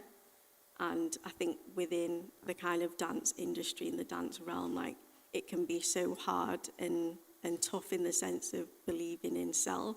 And I think when you find those people that can kind of like aid your creativity, but also remind you who you are and how you can move forward and that things are not perfect, I think that's really important. And, you know, I had people that helped me on my journey with that. And then also in the sense of just being the best that you can be. And I don't know, for some reason, I just feel like I'm in the place of wanting to like hold the space for people and help them to achieve what they want to achieve, whether that's with my creativity and my material or their own as well, or collaboration, which I think is key as well in this industry. It can be quite lonely, so collaboration is definitely key. So yeah, I think that's where I kind of lie. That's great. Thank you. I think I agree with like what you both said. But I think for me, I was very fortunate to be, well, I'm mentored by Auntie Maxine as well, and like learning from like Francis as well, like when I was younger. But I think I've always, how do I put this? I've always like struggled with finding where I fit when it comes to the dance space, because I was trained in like African dancing, a bit of contemporary dancing, but then I also learned belly dancing. And then I got to a point in my life where I was like, but I'm really interested in traditional movements and like how traditional our ancestors danced. And then I think I found that in Southern Africa, we use our waist a lot when we dance. So when I would see the dance moves that are happening in the UK, they didn't match what my body could do. And like I said before, it was often associated with the male gaze or the lustful eye. It was never that. Actually, it's very healing. Your energy resides within your solar plexus. It needs to move. And I think what's really helped now is like with the younger generation, but I also think with like technology, it's phenomenal, because as you can see, there's a rise of Amapiano. Like that's how we dance in Southern Africa. That's us. We use our feet. We're very high energy. But I think, like you said before, I think I'm in a space now where I'm like, through my learning and learning about myself and the movements that I want to do, how do I then pass that on, whilst also enriching myself also to consistently like grow and learn. But again, it's the whole thing of self-belief, believing in yourself. And I think I'm very lucky that I've got mentors like Auntie Maxine or like my mom or people back home that are like, Rainbow, you can do it. And just again, the accessibility and being comfortable and confident in your own body and like what it is that you can do, even if it's not popular at the time. Thank you. I mean, do you find, just as the three of you as well, because of the work that you're producing or the work that you're involved in, your own personal work, is it very much the autobiographical? Do you find that you're more about the political statement, or do you feel that you are creating work to entertain, or just maybe just to educate people about your personal experiences, your culture, your growth? I think it depends, because I think it's how you feel. I think creativity, again, it's a form of expression. So when I'm sad, I'll mimic that in my movements.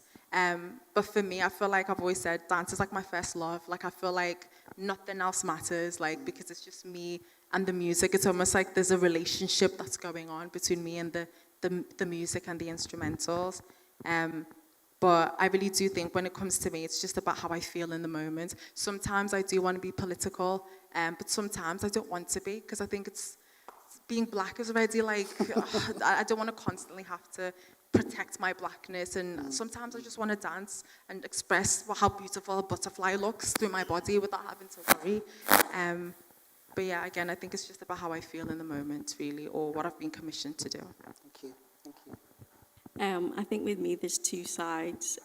So there's the kind of hip-hop commercial side of me that loves like grooves or lines, and then with jazz training as well, like that kind of musicality and hitting lines and grooves. And performance for people to enjoy aesthetically.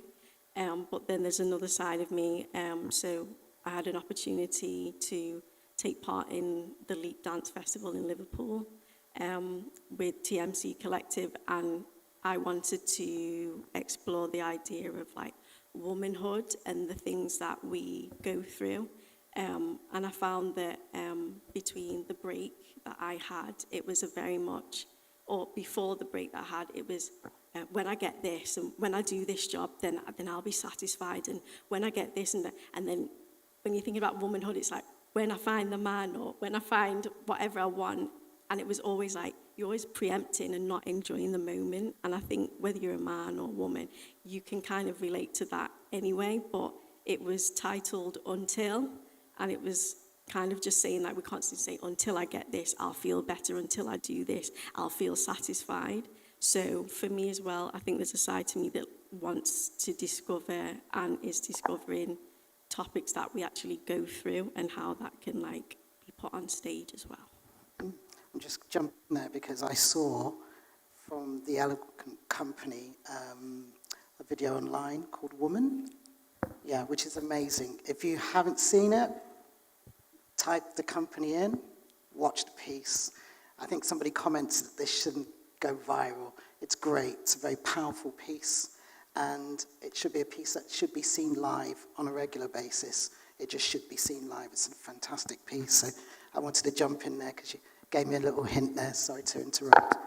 Thank you. So I think for me, I am,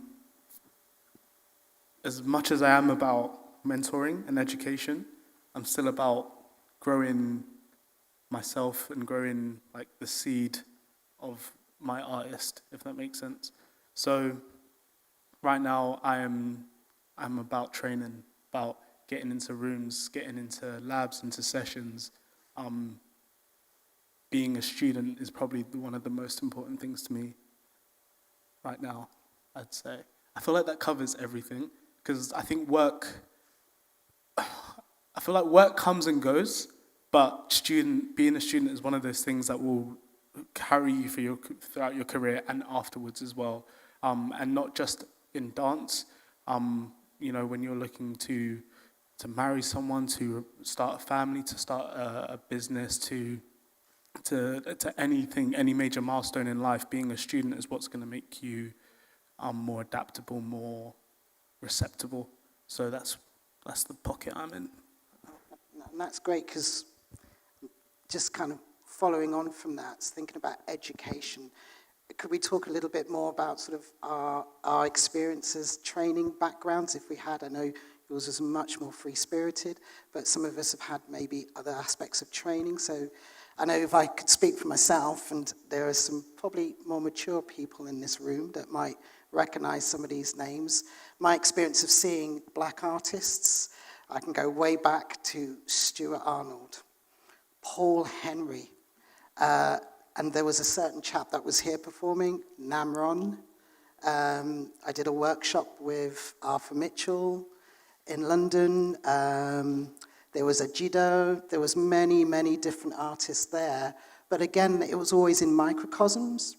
Yes, they might have received funding, but it didn't last forever. So the longevity never continued. It was always in points. I think, one teacher when I was training, Luis Gonzalez, but was Mexican, and that was probably about it.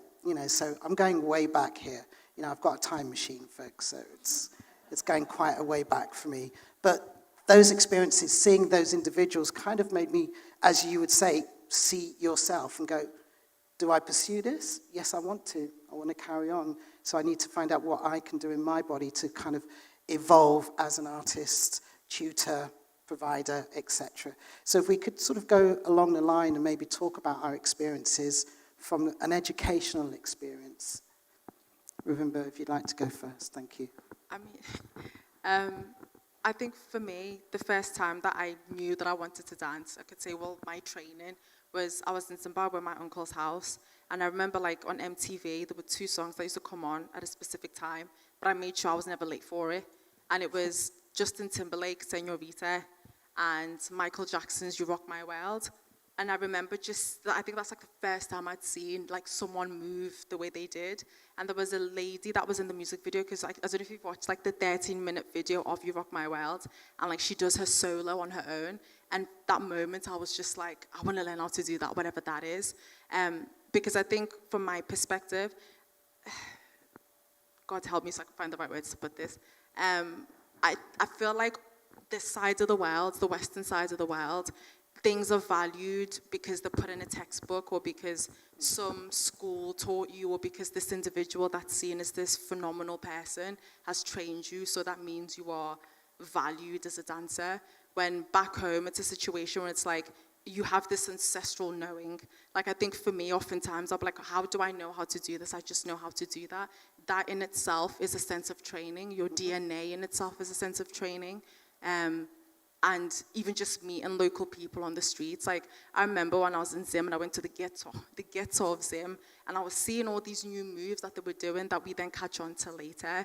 And in a sense, that was my training. Until then, I came to the UK at 10, and then I had the opportunity to go to Auntie Maxine's classes, the Should Hold, at MDI. And then again, that also reawakened that thing of, I want to be a dancer. And then even just this year, having the opportunity to like do work with her and with the likes of Karen, like putting all of that together. But along the way, like my belly dancing teacher, my teachers that taught me ballroom, like all those people have had like an impact on my education. And even just being on YouTube, because oftentimes I feel like dancers, because I struggled when I was like, well, I can't get into these big fancy schools in London, so what can I do to help myself? Because I think that's something you have to do as an individual or creative or person. You can't wait for someone to tell you that you're good enough. If you want it bad enough, there's people on YouTube that will teach you how to do certain things to the point where you can get to that standard. And oftentimes, they're the people that are better than the people that have been trained by these people. Not that I'm invalidating them, but I think that's also something I've seen with myself or other dancers. They feel like they're not good enough because they were not educated with something that has a big title. But yeah, that's my piece. Good point. It's a very good point. Very good point. Thank you. Thank you. I think I've always had formal training, so I've always gone to a dance school, so they could see I could dance from like age 3, so I was put in a dance school. And yeah, I think I've very much been a studio dancer. I've been taught by amazing teachers such as Bernard with jazz and contemporary, Angie over there, contemporary, Maxine, with West African dance. I think Pay's in here with Movement. I've had opportunities to train in world dance, as well as the jazz, the contemporary, a bit of ballet. So I think my training's been mixed, but there's always been a part of me that wanted to know why and how I could move a certain way, which is where the West African dance came in for me, more so 18 plus, which then helped me to then get in touch with my roots and who I am as well. So there's always been an element of studio dancing and technique, and there's always then been an element of African dance, Afro-Brazilian dance, which I think has then helped me to kind of become the dancer that I am as well now. So, thank you. Yeah, to speak a little bit more recently, I've realized that when you are a student or whenever you're trying to learn something, I feel like there shouldn't be a formal, informal approach. It's just your perspective. So my practice has taken a strong lean in towards contemporary dance over the last sort of 5 years. And I didn't go to a traditional dance school or anything like that. So the classes that I went to, I made sure that I always had a notepad. I made sure I was always asking questions, sometimes too many questions. I made sure that I was always, doing homework, taking things that I could then take into the next person's class that I attend, having just conversations with people in the room to be like, oh, wait, like you did that a certain way, or you did this like a different way. I tried to build my community, and through building that community, then the classroom came, sort of thing. So that, I think maybe it was an approach I took when I was younger, but I love all forms of dance. I think there's always a gem to take from every style of dance. My base is breaking, which transitioned into crump, transitioned into lock-in, into, sort of old school and then new school hip hop. So with my now transition into contemporary dance, I'm starting to take apart the different techniques and to understand why I love those so much and why those particular techniques resonate with me so much. So I feel like when you're learning, trying to analyze what you want to take away and what you're absorbing is probably my current approach to education. So there's a lot of sense of like you all find ways of researching and exploring and discovering. Social media is a powerful tool, could be positive and sometimes negative. How do you feel it helps you and underpins your creativity? I feel like sometimes social media can stifle creativity. I feel like there's a lot of joy in being able to play. Like even if you look at breaking culture, there are now pages out there that will tell you whether or not someone's breaking round has been stolen from someone else. And there are now arguments and disputes about whose move is original, whose set is original, and they both discovered that particular pathway through just playing, but because of social media, that's now been taken away from them. On the flip side of the coin, I completely understand that there are a lot of people who don't have access to teachers, don't have access to the resources in whatever part of the world that they're in. So through social media, they're able to tap into a wealth of knowledge that they wouldn't get in any other capacity. So I think when you're looking at social media and creativity, everything needs to be taken with like a pinch of salt and with intention. That's my... Thank you. I think I've probably got the same view. When I think about how I have used and how I use social media, I think it's been a way to just plug and push what I'm doing. And I think social media is a great tool in terms of if one person goes to a class or a workshop, then it passes on. And I think that if you can use it in a way where it can help you be more visible or highlight, market, brand and stuff like that, it's a great tool. But then I think I've also been on the other side of it where it can be made, not an obsession, but something where you're like, I have to do this to get that. And that's where I think the problem lies and the issue is. And I think a lot of the young people that are probably in training and like just coming out of training and stuff like that now, some people are finding it easy to use in a way to put themselves out there, but some of them are really finding it really tough for different reasons. So I think it's just finding a way to like make social media work for you and what you want to do. Like if there's a specific thing that or goal that you've got is how can I use social media to push myself out in that way. I know that people have got amazing opportunities from like TikTok and Instagram and stuff, and that's great, but I think it's important to kind of like look at it, what it can do for you without letting it affect like who you are.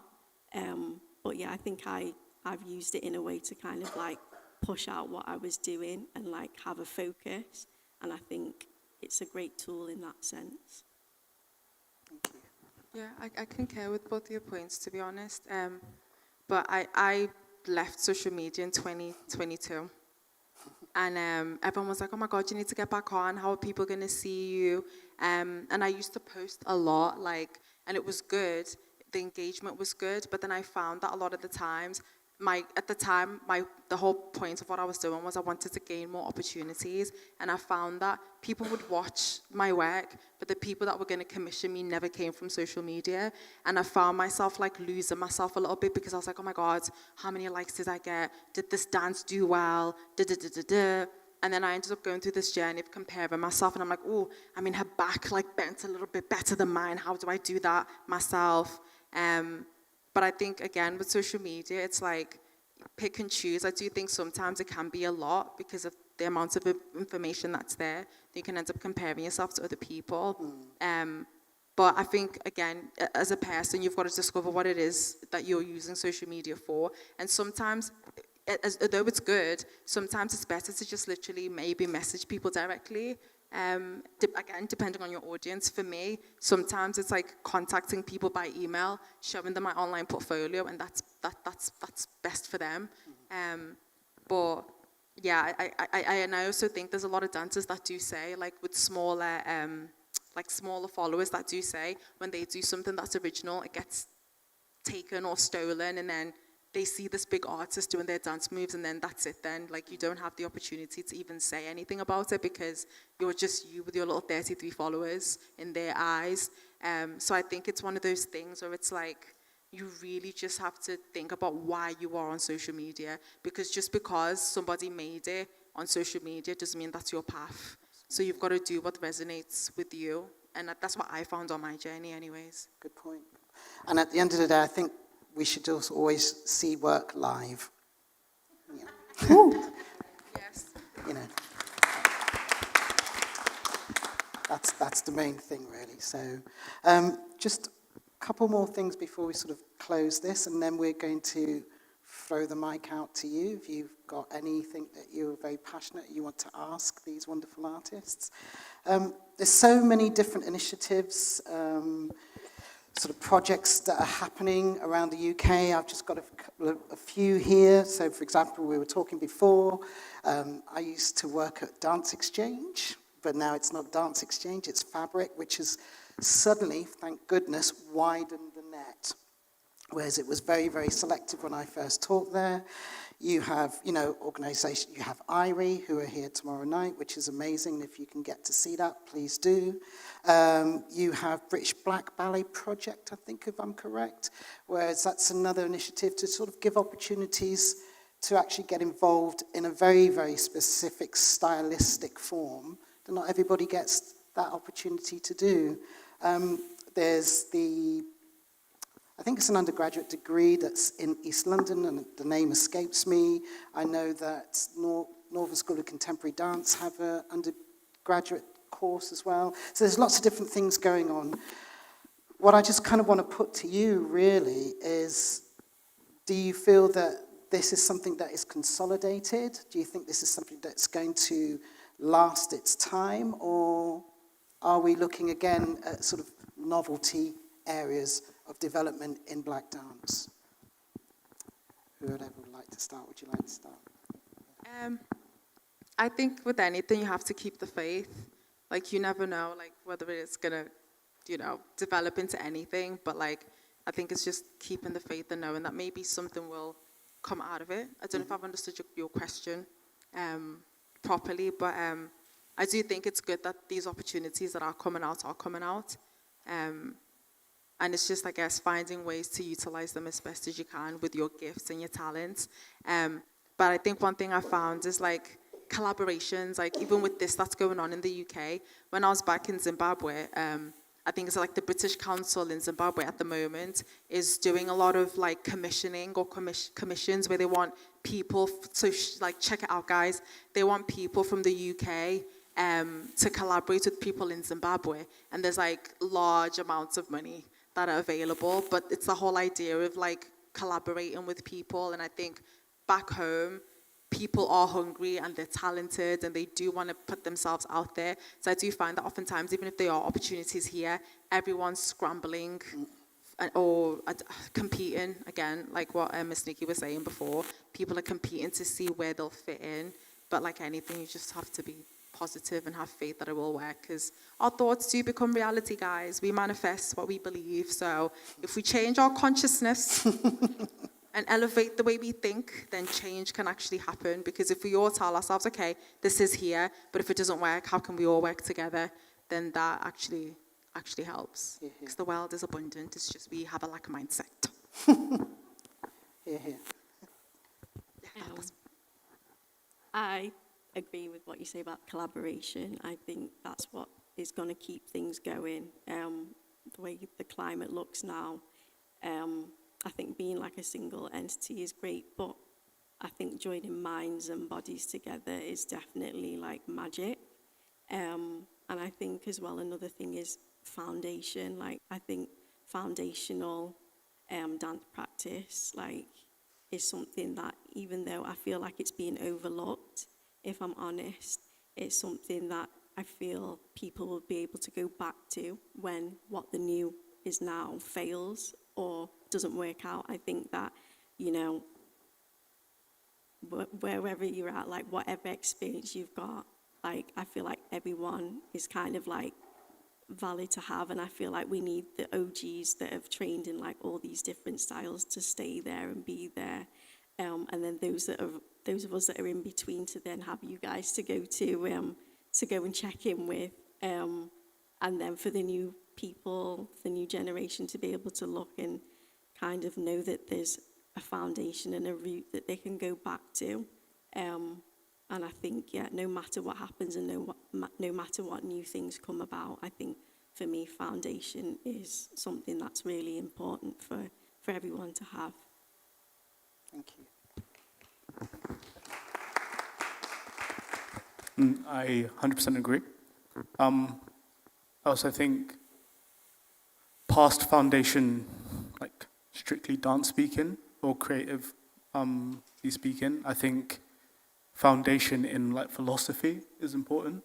So being able to maintain the reason you started XYZ project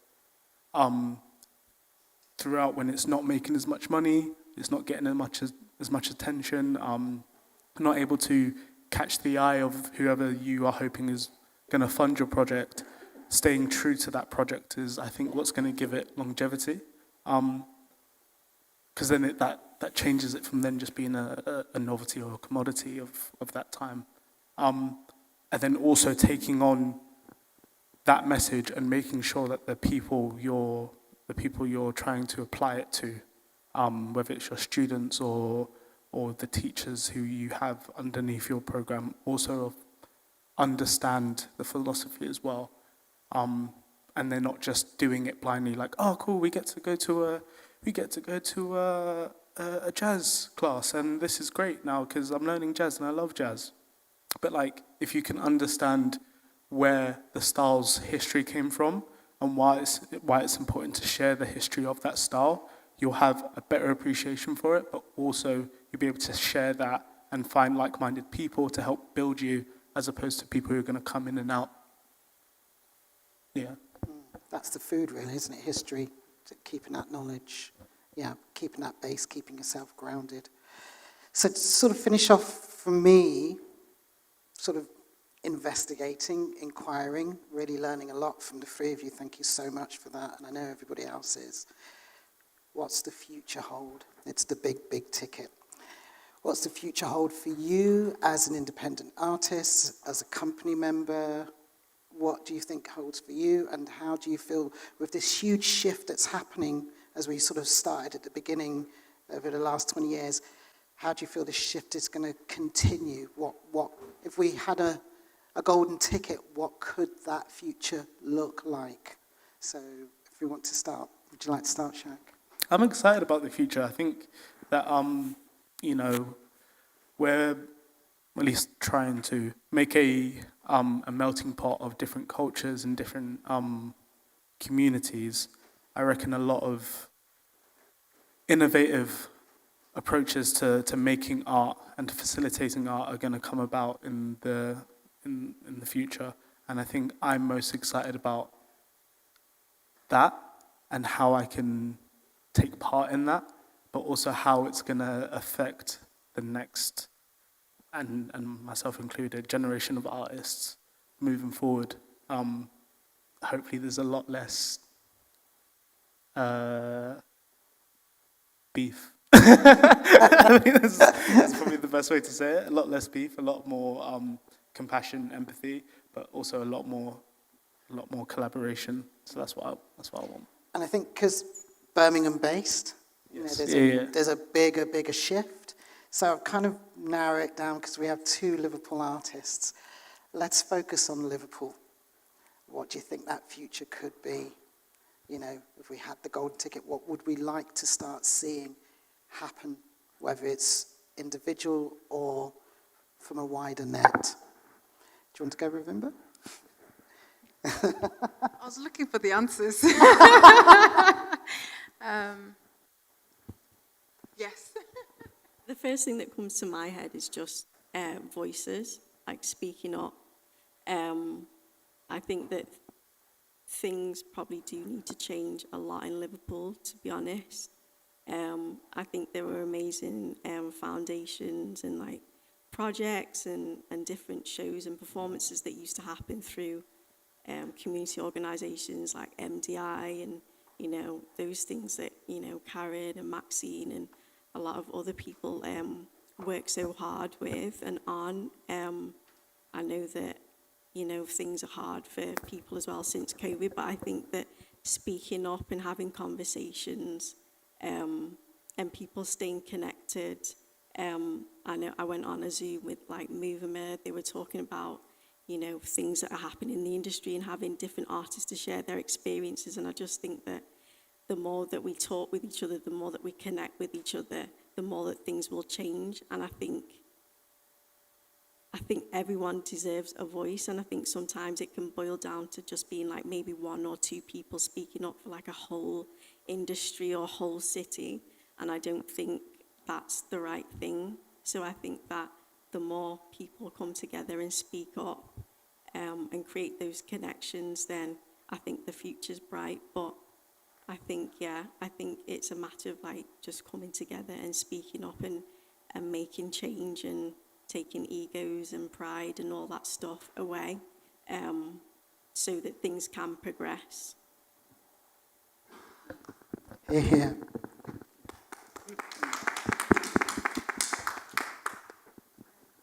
I concur with both points. I concur.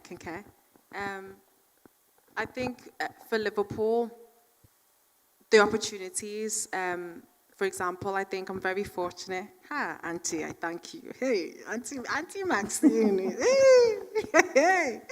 Like, Auntie Maxine's amazing, Karen's amazing, Pay's amazing, Movement's amazing. Like, I think there's a couple of people in this room as well that I've met today that are amazing. I think the fact that you've created a community where you know, like, the dancers or the poets, and you try to bring us together, and that's what's so beautiful. Like, shout out Pay as well on my journey. I think, like what you said before, it's that whole egos or feeling like we have to gatekeep spaces. But then at the same time, again, having gone back home, one thing I learned was here we're very fortunate that there are opportunities, and we're very fortunate that we do have mobile phones. And I think even as artists now, we have to take responsibility on how we put ourselves out there, because oftentimes we're waiting for somebody else to save us. And that was like a hard lesson I had to learn when I went back home. And I'm seeing these kids that are like, I'll make a plan. They don't have access to things, but they somehow manage to make a plan.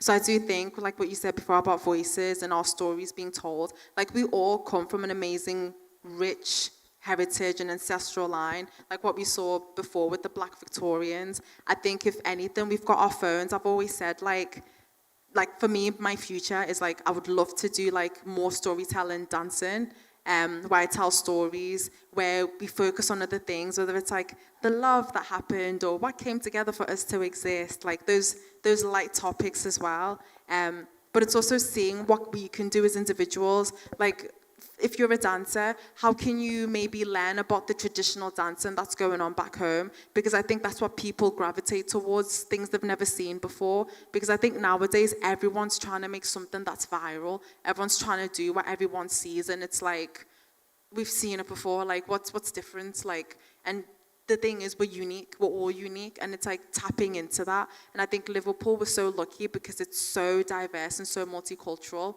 It's like, even if it's a situation where you and your friends are like, you know what, the next week we're going to do a plan. You go home, go learn, even if it's like a little cultural dance that you do back home, you do the same, borrow the clothes that your auntie wears or whatever, and let's act something out. even if it's like a Nollywood style, whatever it is, because I think that's what gets people's attention. I think nowadays is like, what is different? What have I not seen? Because I have found that having been back home and having to learn to ground myself and learning how to humble myself, oftentimes, even as people within the global majority, we lose ourselves. We like to throw away our culture so we can take on the Western culture, and that also impacts the things that we do, whether it's our movement, our dance, and we need to remember that your culture, your heritage, the source that's within you is what makes the source. So don't throw that away. Like, don't. If there's anything I could say, it's like, don't throw that away, because that's your superpower, I'm telling you. So, yeah, that's me. Thank you. And I think that key word, communication, conversation, that's really important. And through the city, but even across, to other cities that are established in many different ways, we just have to keep communicating, be involved, listen, explore, but be generous with it, not to be, it's mine, be protective, but share. So thank you so much. We really appreciate all the words that you've given. But we're going to now throw the microphone out to you. If you've got any thoughts or any questions you want to ask the artist, I will walk around and... Do you want me to do it? You sure? There you go. You can still hear me. Look, it still works. Was it Nasser? Thank you.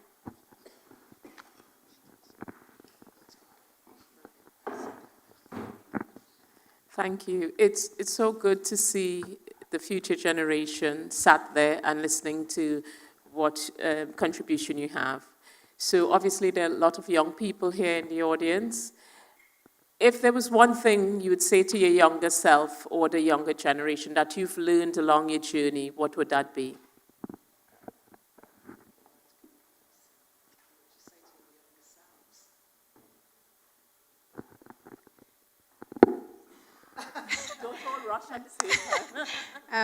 Mine would be, don't let the voices of other people become your narrative.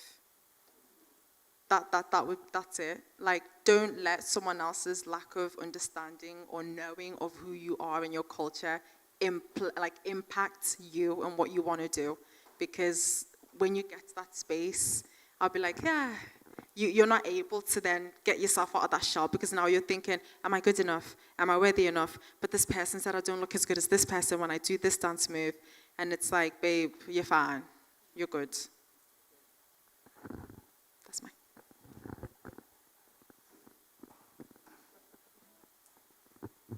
Maybe I've got two. So first one is don't hold back. I think that we can preempt things, overthink things, and I think that we can hold ourselves back with overthinking. So it's don't hold back and get your stuff out there and just put yourself out there and don't overthink things and just do it. I think sometimes you can just be dithering around. What do you think of this? What do you think of that? And I don't know what that person's going to think and this person's going to say. And I just think there's too much of that. Life is too short. And you've just got to go for it. And network as well. Like, I think the main thing that I did when I was young is, like, go out there and train. Like, I know Zella because I went to workshops in Birmingham and Manchester. And then I used to go down to London on a train and just go to class and train with Kenrick as well. And then I'd go to class in Liverpool, and it wouldn't matter whose class it was, whether it was the big class with the hype or the traditional class or the contemporary class. I just went to class, and I think that's why I can dance in so many different dance styles as well, is because I just wanted to learn. So I think don't be so like, don't preempt everything, just go for it, just explore and just have every experience that you can and meet people as well. Make sure you go around and meet people, it's important. Again, I kind of have to sort of following on from what you just said, because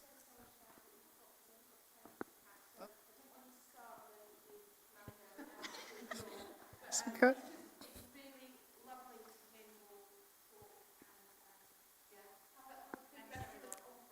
Bye.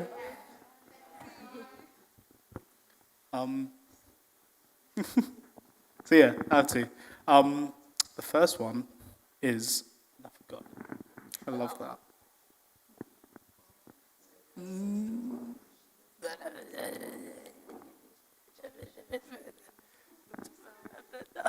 Be strong. Okay. I go with the original one, which was listen with intention. So anytime someone speaks to you, just take the time to try to fully understand what they're saying. And if you don't understand, find out why you're not on the same wavelength. If it's that you don't agree with it and you don't agree with what they're trying to sell you or what they're trying to tell you, that's completely fine. You know, it's great to have disagreements, but understand them. And it was related to your second one.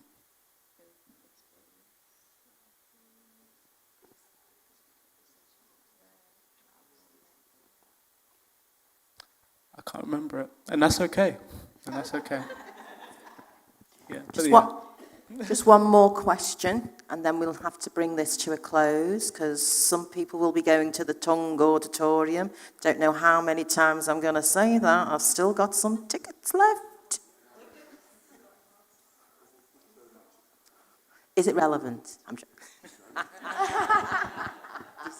This is not so much a question. I'm just really, I'm kind of blown over by your openness, your fresh, open, creative gaze, to your practice. I mean, I've been around a very long time, and I just wish in my younger days I had that attitude to my practice. So all I can say is just thumbs up to all of you, and I'm sure you all are going to achieve what you want to achieve. Yeah? Thank sure you. of it. Thank you so much. Thank you so much. So we're going to have to bring it to a close. I'll let you sum it up. That's a good point. It's being fearless now. It's having that statement, being confident of identity. Yep. And not just following the crowd, but veering off and finding your own path and making that path work that instigates and initiates other people to find their own direction, but be confident of their artistry, their creativity, their heritage. Yeah, that's the base, that's the belly. And from that, that's how you move forward. So I just want to thank all three of you for wonderful words. I feel like a student now. I've learned, and I think at the end of the day, we're always learning. It doesn't matter if you're established, you've been dancing for 3 weeks, 20 years, 50 years, you're still learning. You always learn, and you take from, and you move with it. So thank you so much, Shaq, for all of your wonderful words. Ravimbo, thank you so much. Talisha, as always, thank you so much. And thank you for listening, taking on board, and move on with this message. Thank you. Thank you very much. Thank you. Thank you. Thank you to you.